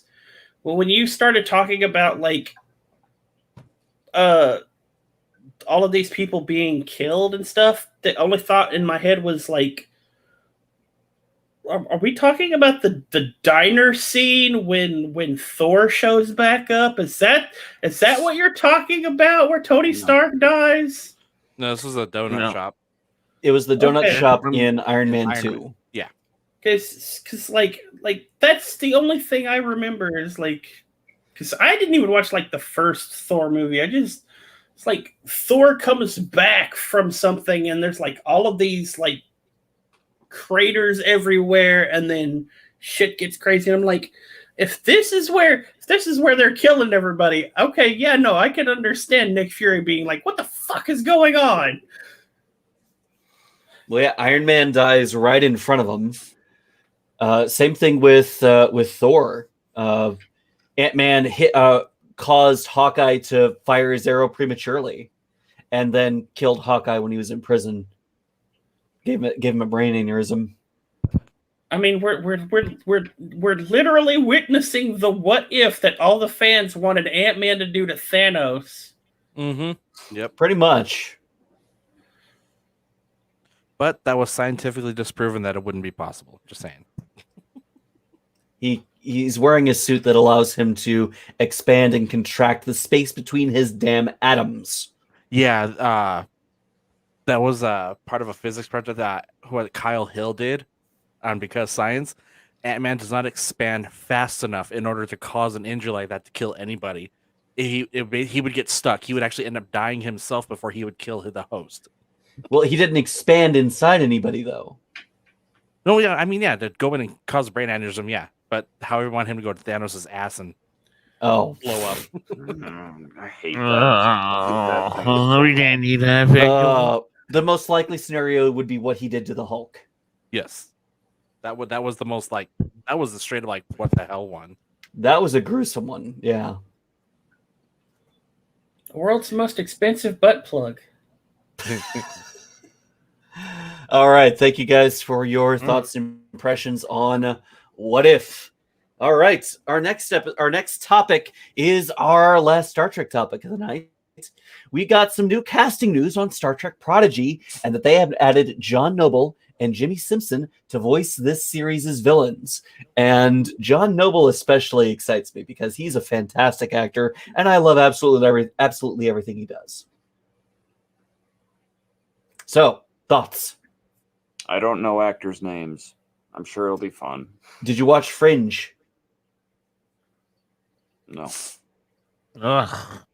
What else has he done? Look, don't worry about it. Don't worry about it. You're excited. That's all that matters. I like Greg? Jimmy Simpson. I know Jimmy Simpson. I'm looking forward to him. Loved him in House of Cards. His little bit in How I Met Your Mother was a great turnaround as far as comedic goes. But as a villain, he's definitely got the chops for it. So I'm looking forward to him. Oh, he was Denethor. Oh, yes. Oh, definitely looking forward to him now too. Oh yeah. Didn't watch Game of Thrones either. That's Lord of the Rings.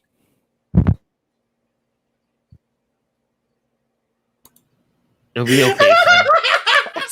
Son, you disappointed me.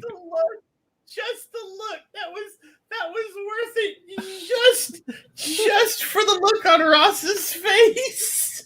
I mean, I think I'm done for the night.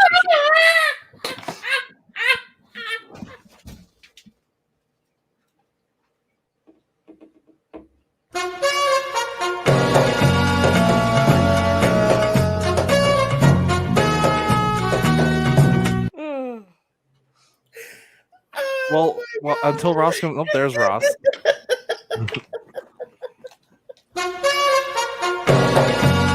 I hate to do this. I am actually falling asleep, and I do have to get up in the morning. So,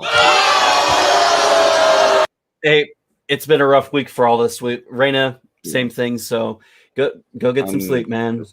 Rest up and hope you feel better soon. Yep, take it easy, everybody. I've made everybody sick. No, you're fine.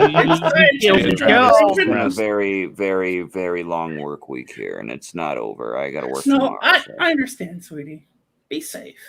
Bye on everyone. Later. All right. look what you did, son. Look what you did. You killed another one. Hey, don't blame me for a good joke.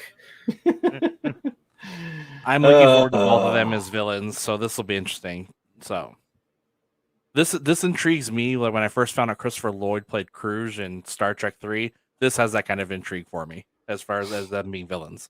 You couldn't tell it was him just by looking at him? I was 10 when I saw Star Trek 3. My uncle had to tell me, he goes, "That's the guy who played Doc Brown." I'm like, "Oh, okay." All right. Well, Justin, have you said? What did you think? What do you think? Yeah, I mean, it looks like they're really going in for quality at this point.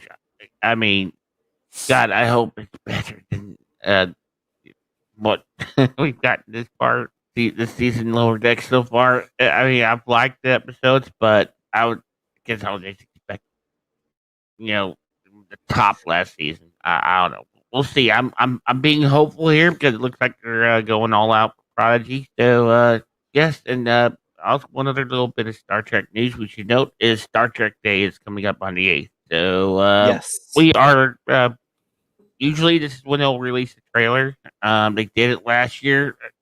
Last time, let's see what did they release on that one? They did the final Discovery trailer for that season, and I think that's when we got teased for something else. With Discovery, with season 4 Discovery having wrapped, we might get a teaser for that. Maybe we're going to get more information on Prodigy, most likely. I'm very excited to wait to hear for that. We're probably going to get definitely. Like you said, we're probably going to get information on Discovery, but what I'm most looking forward to. You guys are missing. You guys are missing the most important thing. The whole, they're still filming it, but yeah, season 2 of Picard. That too. Yeah. Well, we already got an epic trailer drop for Picard. I don't know how they can top that with Q snapping his damn fingers. Yeah, I don't know if they'll release another trailer for Picard, but maybe more info. But yeah. Yeah, I'll be happy with more info, but I'm definitely looking forward to the Strange New Worlds trailer because it is we have been waiting a very long time for this. So I'm looking very forward to excited. Trek going back to its roots. That's what Section 31 teaser finally. Okay, there you go. They haven't even started. They haven't even started that one yet, as far as we know. Right, Section 31. How do we know they have? I mean, Section 31. They could be having us all fooled. I still think that it's going to take place during the Dominion War. I don't know. If they can get Will Sadler, that would be like Will Sadler. Obviously, Michelle Yeoh's Philippa Georgiou, but if they can get Will Sadler to be her handler, like that's where she goes. But if Will Sadler's her handler, I would love to see that dynamic. Here's my reasoning there.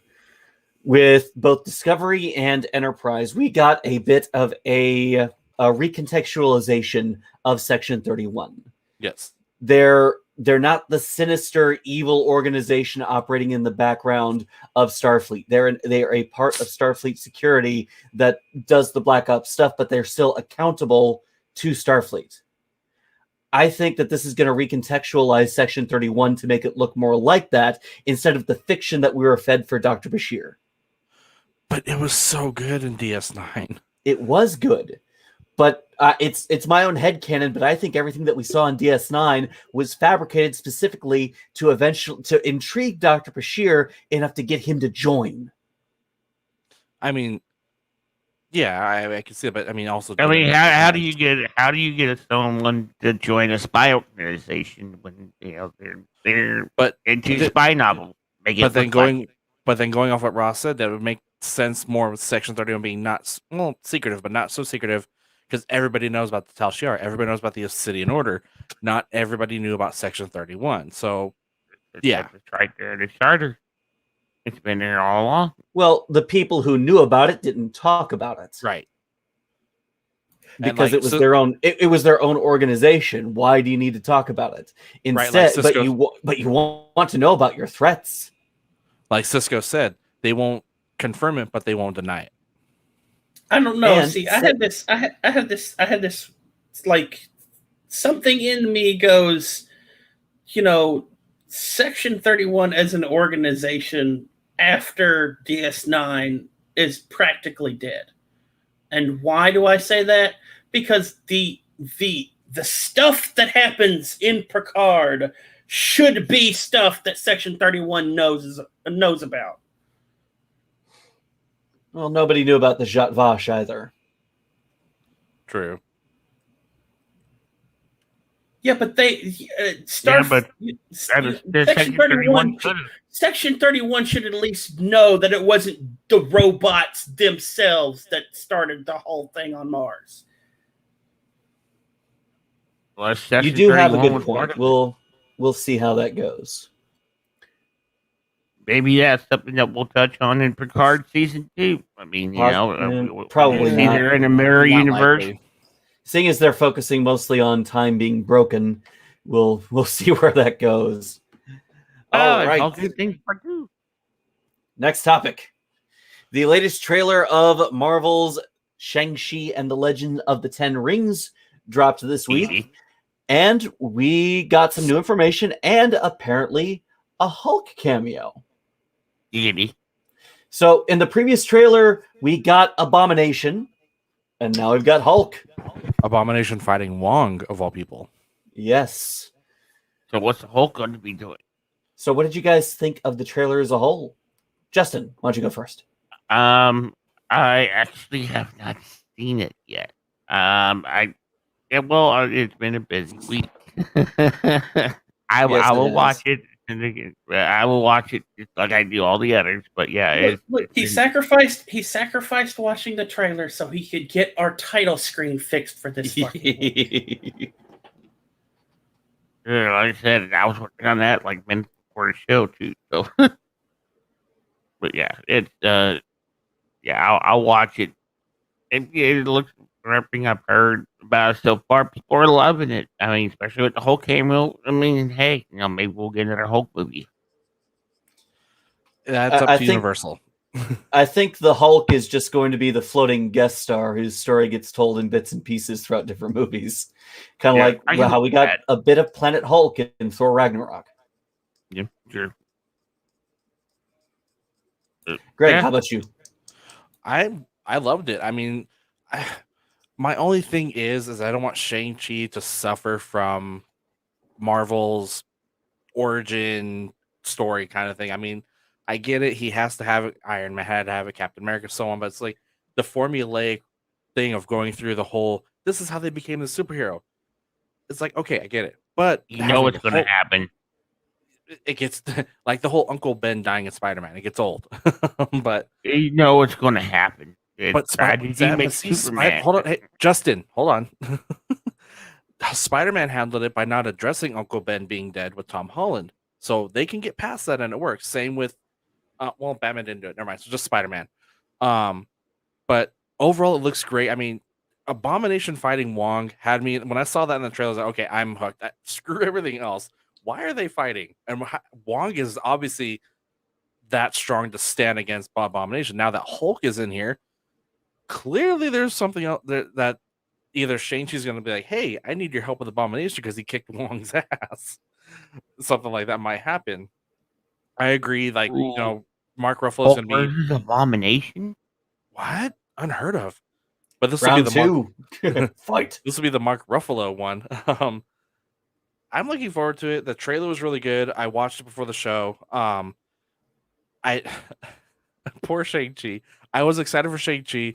Spider-Man trailer. Shang what? yeah. And that's what made me completely pass over this trailer. Cause that's damn Spider-Man trailer. Oh my god, it was like that. I can reignite your interest in Shang-Chi. Let's hear it. You want to know how? Okay, so this is the first time I'm seeing this additional stuff to the title, Shang-Chi and the Legend of the Ten Rings, and I really haven't watched the trailer. But I'm getting massive Marvel version of Jackie Chan Adventure vibes. Well, I mean, pretty much see that trailer. Oh, you just broke Greg. You're not wrong, son. You're not wrong. You broke Greg. Yeah, no, it's like if you want to build a hype for this movie, just say it's the Marvel version of Jackie Chan Adventures, and then you'll have like a whole bunch of people on board. Oh, okay. He had to go take care of his kiddo. Baby aggro. All right. That'll cover Legend of the Ten Rings. And our final geeky topic of the night. Our first look at the live action Netflix adaptation of Cowboy Bebop dropped this week. Justin, can you throw up that image? Hang on. I didn't. Hold on. Let me look. Is it on Trello? It is on the Trello. Okay. I will go get it real quick. Well, actually, no, it isn't. Crap. I forgot to add the link. That's my fault. Throw it in chat and I'll grab it. Throw it in chat. Hopefully I don't. No, but it's no. That's not the image. That's not the image. That's not the image. But it is the truth. It's not the image, but it is the truth. Hold on, let me see this. Oh my god. Damn it, son. Yeah. It's the truth. You can't deny it's not the truth. That's the image, Chris.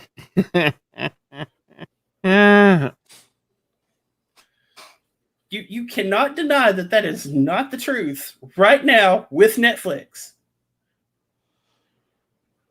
What happened with Netflix? I posted an image in the private chat. Yeah, be careful about how we talk about that topic. Oh my god.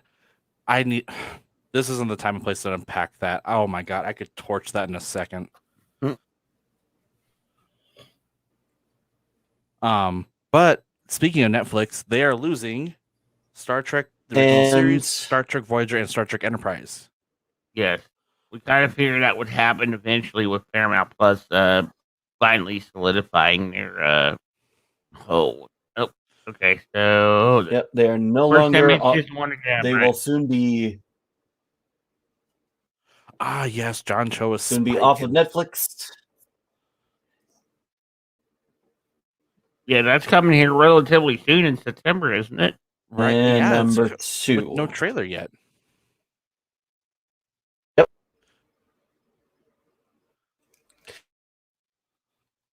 This is Cowboy Bebop. Are you guys? Have you guys watched, or are you familiar with Cowboy Bebop? I'm familiar with Cowboy Bebop enough to be completely and utterly offended by these images. And Ross is frozen. Give it a minute. Give it a minute. It'll work its way back out. Work it. He's back, Justin. I know. The look doesn't. Oh, wait. He's not almost frozen. There he is. There you go. Almost. Wait for it. Wait for it. Wait for it. Ross? Can you Cowboy Bebop, or are you familiar with it? Yes, I am familiar with Cowboy Bebop. Enough to be offended by all of these images. Oh, you want me to expand? Okay. Well, let's see. The fact that the Spike, the actor that they have playing Spike, looks older than the character they have playing Jet, when it's the reverse.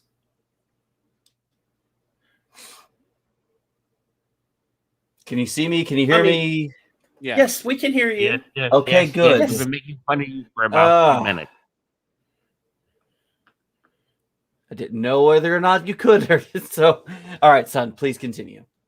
So yeah, you have a Spike that is looks older than Jet, the grizzled cop guy that's been out of the force for forever, and looks like he's almost supposed to be someone's granddad. And yet Spike looks older. How does that work? Okay, now the Fae stuff aside, because no, I can't even do that. The fact that you have this plainly clothed Fae Valentine pisses me off to no end, because the whole point of Faye Valentine being her character is that she uses her sexual appeal as a weapon to get what she wants. Yeah, but you can't do that in today's. You absolutely can. Market. You absolutely can. It'll depend on how they portray it in the show. You just don't have all the naked bathtub scenes with Faye Valentine. You still have her in the fully clothed scenes where she's seducing people. Like the whole point of Faye Valentine was the turnabout and all of that stuff. The times where her appeal didn't work to her advantage, and she was taken aback by it.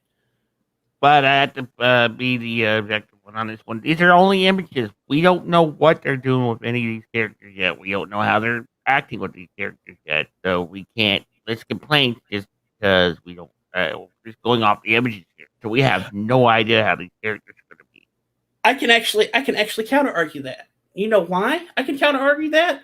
Because the same people who were pissed that Scarlett Johansson was playing the Major in the Ghost in the Shell movie are applauding the fact that a black man has now taken the role of an Asian man in this film.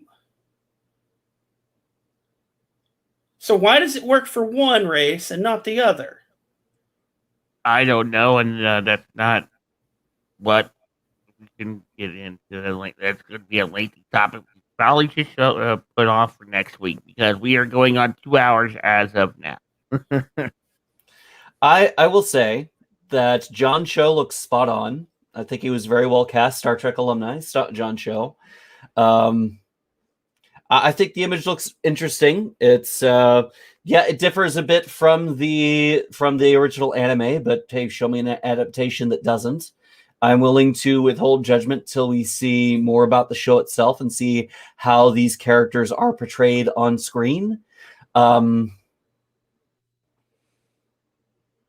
not sure what to think about the design for damn it, what's the character's name? The black guy. I call myself a weeb. Jet. Thank you. It's been a while since I've seen the show, but we'll see if it's gonna sink or swim.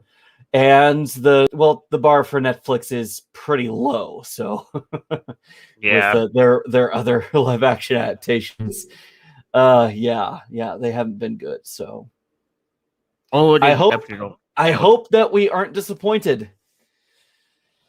Whew. Which we probably will be, but we'll see because I can't wait to see a trailer for this. But I'm not holding my breath because it is Netflix. So yeah. Well, we've got our first look. We'll probably see a trailer soon. All right, Greg. What are your thoughts on the images? I think they look great. John Cho's a great person to play Spike. He's got the look nailed down. I'm falling in love with Jet and Faye. I watched it way back when we were younger. It's just one of those ones I'm looking forward to. I didn't know it was getting a live action until I actually saw this story a couple weeks ago. I'm like, oh, now the image. I'm like, wow, John Cho nailed the look. I hope he nails this like he nailed Sulu for Star Trek. And it's funny to see him come so far from playing Harold and Kumar to now he's Mr. Sulu. Now he's Spike. It's like, okay, he's got the acting chops. He's got range. Definitely has a lot of range. So it's definitely something I'm looking forward to. And if this is successful and their Pokemon live action series is successful, Netflix, the ball is in your court. Dragon Ball Z is next. Oh God, I hope. Yeah. If they can if Cowboy Bebop is as good as we hope it is, and the Pokemon live action series turns out to be great, I'm just saying. Do we really need live action of Goku screaming? Yes, we do. Absolutely, 100%. Yes, we do. We already had that. We literally already had that. It's called Dragon Ball. No, we haven't. We had a terrible iteration called Dragon Ball Evolution, which we don't talk about that. No. That's like Battleship. We don't talk about. We don't talk about that. All I right. enjoyed Battleship more than I enjoyed Evolution. But one other thing I want to know about Netflix is Cobra Kai season 5 has been ordered. Yep. Yes, So, they have been renewed. season 4 has not even come out yet. They're already renewing it for one more season, which thank God, because that show. Have any of you guys seen the Witcher anime yet? No, I didn't get a chance to watch Yes, it. I was going to mention that in what we were watching. Sweet, I'm looking forward to hearing it. Yes, that's on my list as well. All right. Any since we're wrapping things up, anything that you son, it is time for the actor list. Yeah, so as much as we had a busy week, California and Activision had a busy fucking week. So to start this week off, we actually got something that's suspect as fuck. A burner account on a tiny forum called MMO Champion laid out some supposed insider information covering the dissolving of Blizzard and the company being replaced by a new company named Insight. It also included these things like games like WoW going into maintenance mode before being canceled. Diablo 4's release and its expansions and whatever, Overwatch 2 being canceled, StarCraft being labeled as abandonware, and BlizzCon being canceled. Now, here's the thing. Some of this is no-brainer shit, like BlizzCon for next year probably being canceled. But like some other stuff is so outrageously absurd that the entirety of the post gets thrown into a question. Like Activision Blizzard actively just gutting and getting rid of WoW when their last expansion was literally the fastest selling expansion in the gaming industry. Activision Blizzard isn't just going to literally cut off half of their fucking revenue, period, by doing that. No matter what the hell Blizzard is in, Activision is in no way going to shut down WoW. So it throws this whole post into like fucking doubt. There's a very weird subset of commentators in the MMO space that just seem to delight in constantly crying out that the sky is falling. That, the game is dead.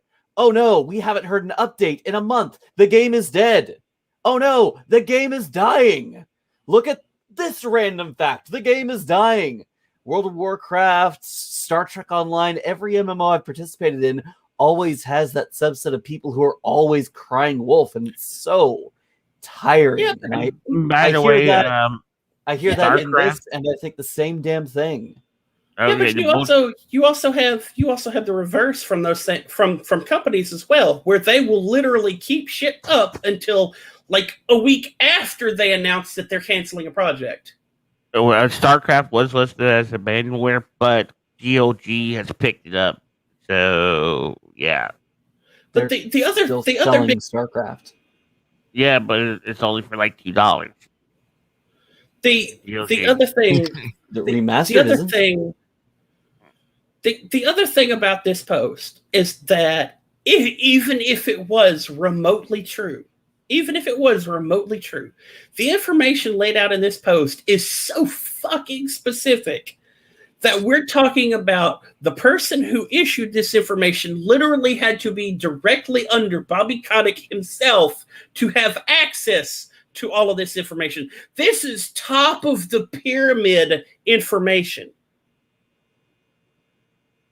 Like, to know that they're literally going to close Blizzard and rename the company and what they're renaming the company to, that's like high management level shit. So unless somebody up there grew a fucking conscience because suddenly they're going to gut the entire half of their fucking company, like, this whole thing seems like a farce by itself. That and the idea that they're going to just shut down Blizzard. Blizzard is a prestige company. Yes, the name's been tarnished, but the name Blizzard still carries a significant amount of weight. It seems like renaming would be kind of pointless. I mean, look at Walmart. They're one of the worst companies on the planet. They haven't changed their name. Why would Blizzard? They can they just changed their logo. And rebranding is incredibly difficult. It is. And I'm not saying they can't do it, but I mean, rebranding and changing your name, either way, you're gonna know. Like, let's say Blizzard changes their name just for sake of they change it to Autumn. They're gonna know this is the company formerly known as Blizzard. So it's like, at least that's what the common sense should be. But it's like, I don't see them changing their name and going that whole route. Just seems like, why at this point? Just revamp and be like, hey, we know we fucked up. We're trying to do better. Now it was also a no-brainer that eventually Blizzard was going to rename Jesse McCree from Overwatch, because like when the game launched, they quite literally said that Jesse McCree was an homage to Jesse McCree, their developer, who's now embroiled like whole body in this fucking lawsuit. Now, I'm not one to play conspiracy theories. It's just convenient that this is officially announced amidst the news that temporary workers have started leaking the destruction of case-related documents to the DFEH, which has expanded the lawsuit to include tampering with evidence in the lawsuit scope, as well as broadening the base of the case to include temporary workers, as they too have been coming forward with major harassment allegations to the DFEH. They're fucked. So Activision, obviously, Activision has denied these allegations, but after their own initial denial kickstarted the ball rolling on an investor lawsuit, the DFEH literally has more credibility than Activision Blizzard at this point. Yeah, their own investors are revolting. We also learned this week through leaks that Activision Blizzard has been making their workers sign NDAs that, in effect, tell those workers they have to go to Activision and Wilmer Hale before they can speak to the DFEH. And that is going to backfire big time. Because that's illegal. Yeah. Yes, it is. Oh, and I didn't write this down because I didn't find out about this until a little bit ago.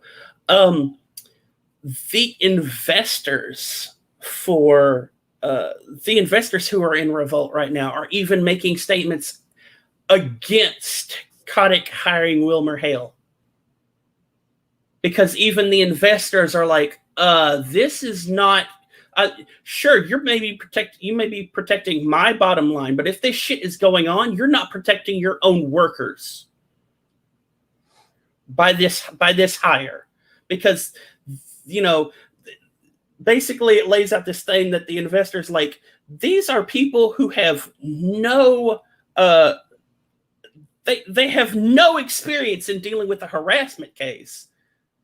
This is literally a law institution that is focused on strikes and hiring conflicts. This has nothing to do with harassment, and you're telling us that this person is experienced, and when we go and look, there's no fucking experience. And this is investors saying this shit. Yeah, no. Yeah. This shit is burning down rather quickly. And there was a point that was brought up about them destroying evidence. As much as there would be extra fines and tacked on shit for the destruction of evidence, one has to wonder, what further incrimination are they actually getting away with by destroying evidence? And just having the destruction of evidence, the tampering with evidence, as additional fuel on the fire. Side notes, in a tangential relation, the latest Call of Duty is in Invitation Alpha, I believe. In the startup animations, typically you have the big Activision logo doing its spin thing. Well, that's kind of absent. Instead, leading with the developer studio and Activision being practically a very, very small logo a bit later on. It's actually even worse than that. The the intro sequence that usually has like all of the developers and for the trailers, all the trailers. Yeah. There is a noticeable gap in like all of the listings for like the trailer stuff, like Xbox, PlayStation, all that kind of stuff. There's this huge fucking gap there. Guess what should be there? The Activision logo. They literally removed the Activision logo last minute from a Call of Duty trailer.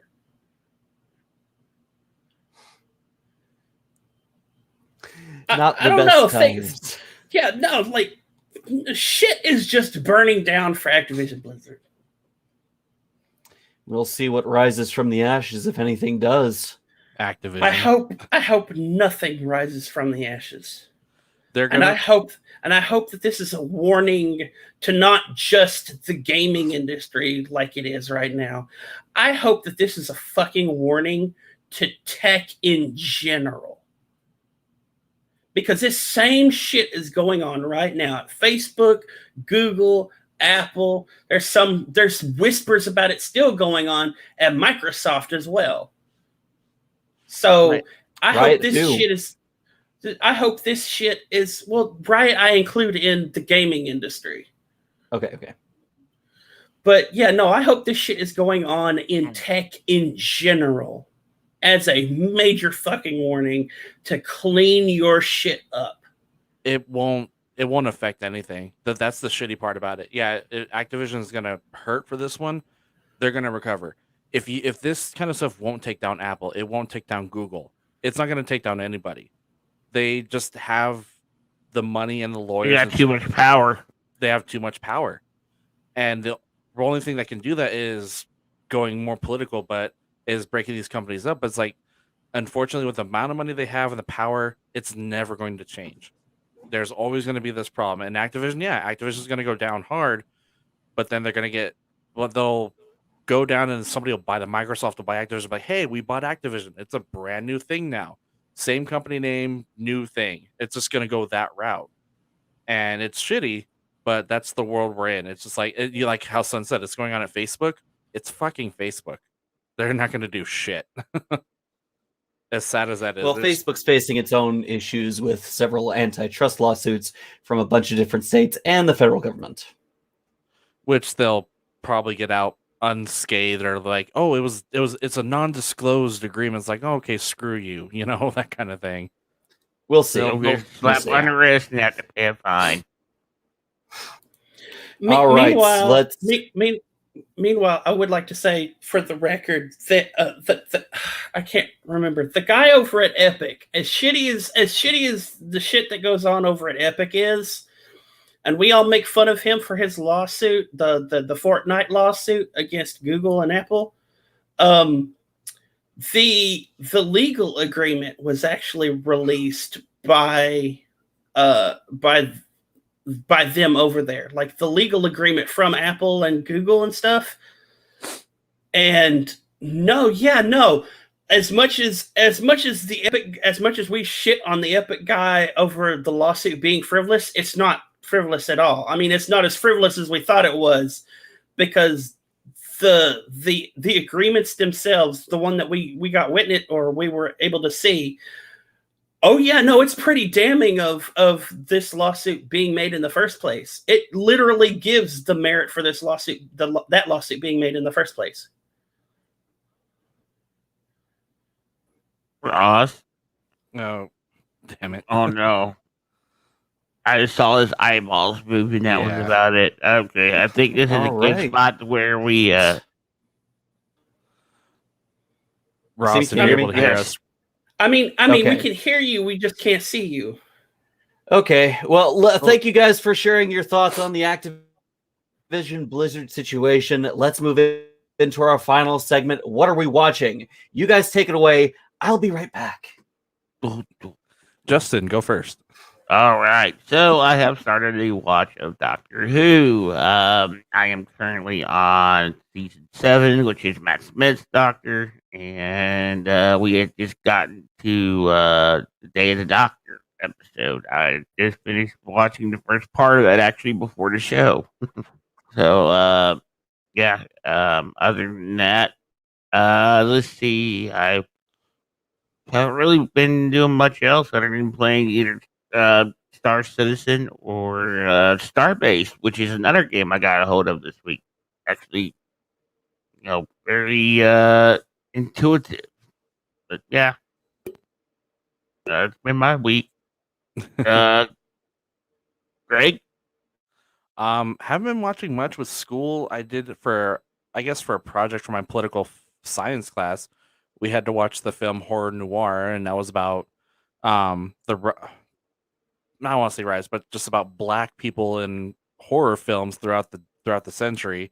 Basically, starting with Birth of a Nation, which wasn't a horror film, but starting with where blacks were in Birth of a Nation, they wouldn't cast a black man in a lead. Then we get to movies like Sidney Poitier, the one Fall in the what his first movie won an Oscar for. So we get the black people in lead roles. That was what we watched. Basically, it was a documentary on that. So very insightful. Other than watching What If and Lower Decks, just watching stuff for school primarily now. My time's been now between the kiddo and full-time school. Cool. Yeah, it sounds like we've had a busy week. Yeah. All right, son. Damn you, Ross! Why are you not here? You can't hear me talk about the Witcher animated movie. Yeah, we'll give him a minute. I mean, we can wait for him to come back if he was wanting to hear about your Witcher adventure. So, Yeah, we can chill for a bit. It was. I watched something else this week. What was I watching this week? Honestly, Oh, that's right. I started to watch the Netflix documentary. Bob Ross, Happy Accidents, Betrayal, and Greed. Mm-hmm. I was wanting to put that one on my list. I've heard that's good. I've started watching it. I haven't finished it yet. I've not gotten to whatever the hell's going on, but you can tell there's definitely a lead up to all of it. All right. And so far, none of it has been about Ross being a bad guy. It's all been about something afterwards happening. Right. People around him. It's Bob Ross was an inspiration. The issue comes to the people who own the rights to his show and his likeness and his name. It kind of reminds me of the whole Tiny Tim situation. At least I feel like that's where this is going. But in any case, welcome back, Ross. Thank you. I watched the Witcher animated movie. How'd you like it? Yay! Oh wait. That oh my god, the guy before him was a dick, just outright a fucking dick. I mean, and like, I can't remember the guy's name. I know it began with a V. God, Vesemir. That's it, Vesemir. It's like, Jesus, you. My God, you may not be as much of a dick as the guy who brought you in, but holy shit, your ego.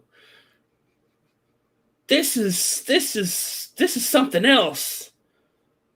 But yeah, no, to actually have a backstory for all of the shit that leads up to The Witcher is nice and heartbreaking. Like, absolutely fucking heartbreaking. But it was actually really good. Cool. I'm looking forward to seeing it myself. Yeah, I wholeheartedly recommend watching it because it clears up a whole bunch of shit, and it also, I'll be honest, it kind of lays groundwork for what should be explained in season 2 of the live action Witcher shit. Coming this December. So yeah, no, I'm looking forward to that.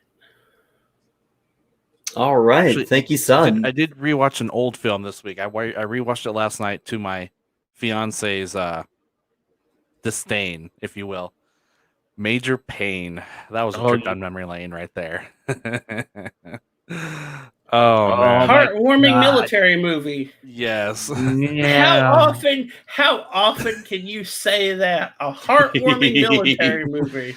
Down Paris. I watched it last night. It was still as enjoyable as the first time I watched it. Damon Wayans was a national treasure, and I'm just the little engine that could. That's a story I'm going to tell my son. There's always Down Periscope. Periscope isn't heartwarming. It's a raunchy adventure. Which is why I asked Ross a few months back, like, Ross, what was your time in the Navy like if it was Down Periscope or Red October? And he said, Down Periscope. Shut the hell up, Justin. Ross, I believe you haven't heard what you're watching this week. This week came out. Oh, no. And it consumed us. The Paw Patrol movie. Oh, wait. Hold on, Ross. Hold for it. Poor Ross. No! I heard Paw, so I'm guessing Paw Patrol is what I heard. Paw Patrol movie. The kid's birthday is coming up. So the wife took him to the theaters, which are now open. They were doing a kids matinee, so the theater was fairly empty and spacious. So they were able to socially distance and everything, which is good. He had a great time, but Paw Patrol also released simultaneously on streaming. So as soon as I got home from work, we were able to watch it again as a family. My kid has no idea how good he has it. I had to wait 6 months to a year to see my favorite movie to see Star Trek Generations at home. I got to see that. I got to see that in theater. I remember. I've seen every Star Trek movie since 5. Yeah, every Star Trek movie. Was Star Trek around in the 1800s, Justin? Shut the fuck up, Greg. I've also been watching a lot of Warhammer 40k battle reports. There are some really high quality ones out there. The YouTube channel Play on Tabletop and Tabletop Titans do sports announcer style narrations for these battle reports that make them very engaging to watch. Let's see, there was one other major thing, but I'm blanking on it. It's late. I need sleep, so that'll do it for me tonight. I have to ask this specifically, Ross. I have to ask this specifically. Is there any update on the text situation? And froze. Justin sent me a cable to God and routes. Unfortunately, no, not Tex. Oh, Tex talks BattleTech. Yes. About a week, last week, about a week after the events of the attempted cancellation, he received an outpouring of support from his community. For as many people who rose up and saying, "Oh, your association with this person that we dislike is reprehensible, and we can no longer associate with you," was more or less drowned out by the fans who said, "Oh, fuck those guys. You're awesome. We see the work that you do. We see the good that you do, and that trumps anything else that other people might perceive." And the people who know him personally also reached out to remind him, "Hey, you're a good person. you aren't what these people are saying you are. And in response, he released a very heartfelt and touching letter that didn't apologize for association, but did apologize for any hurt, any perceived hurt that was caused. And he did a for a fundraiser to help a veteran who's in need. So Folks, Tex it's is Ross, not still Ian. being Tex. He isn't.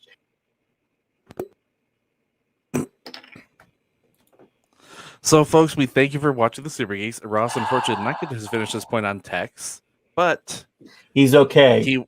He's okay. There we go. Well, thank you, sweetie. That's nice to know. That he's okay, and he's still raising money for charities. Okay, cool. We got that one. So, Ross, Justin, Mr. Robot of Doom. Justin, while we are closing this out, where can people find you? Twitch TV, Commander Separate, CMDR, CPER. I am also Justin, on YouTube under the same name. So look for me there. he plays Star Citizen. It's a lot of fun to watch him play. Ross, just in case he decides to cut out again, you can find him if you're already watching this. You are there at twitch.tv/live_love_play. Son, what about you? I'm on Twitch at Twitch TV /Suncy Hall. That's an L, not an I at the end there. I have to keep saying that apparently. I've been playing Stranded Deep on Sundays, so that's been fun. I tried to start streaming New Vegas on Tuesdays, and I have had more problems with New Vegas on this computer than I had playing New Vegas on a computer that wasn't even supposed to be able to play New Vegas because it was so old at the time I was playing New Vegas. So whatever the hell that means, I'm not playing New Vegas on Tuesdays. We'll find something else on Tuesdays, but it's Sundays and Tuesdays. So that's where you can find me. And as for me, you guys can find me on YouTube, Mongoose Gaming Burrow, or twitch.tv/MongooseGaming88. Every Wednesday, I host Pokemon Go raid hours, and we'll be expanding that in later. Yes, Richie, I see you. Now, are you happy I said your name? Thank you, Greg, for covering. Oh, thank you all for watching the Real Super Geeks. We're very glad to have you here. If you are get in that engagement stuff, like, subscribe, share, upvote, all the engagement stuff, whatever you need to do to get us in front of more eyes and more ears so that we can continue to make more of the podcast that you enjoy. We'll see you again next week. Son, if you would please. Remember, everyone, you are loved and appreciated by just your being you. And Justin, play us out. Notice how Ross isn't cutting out anymore.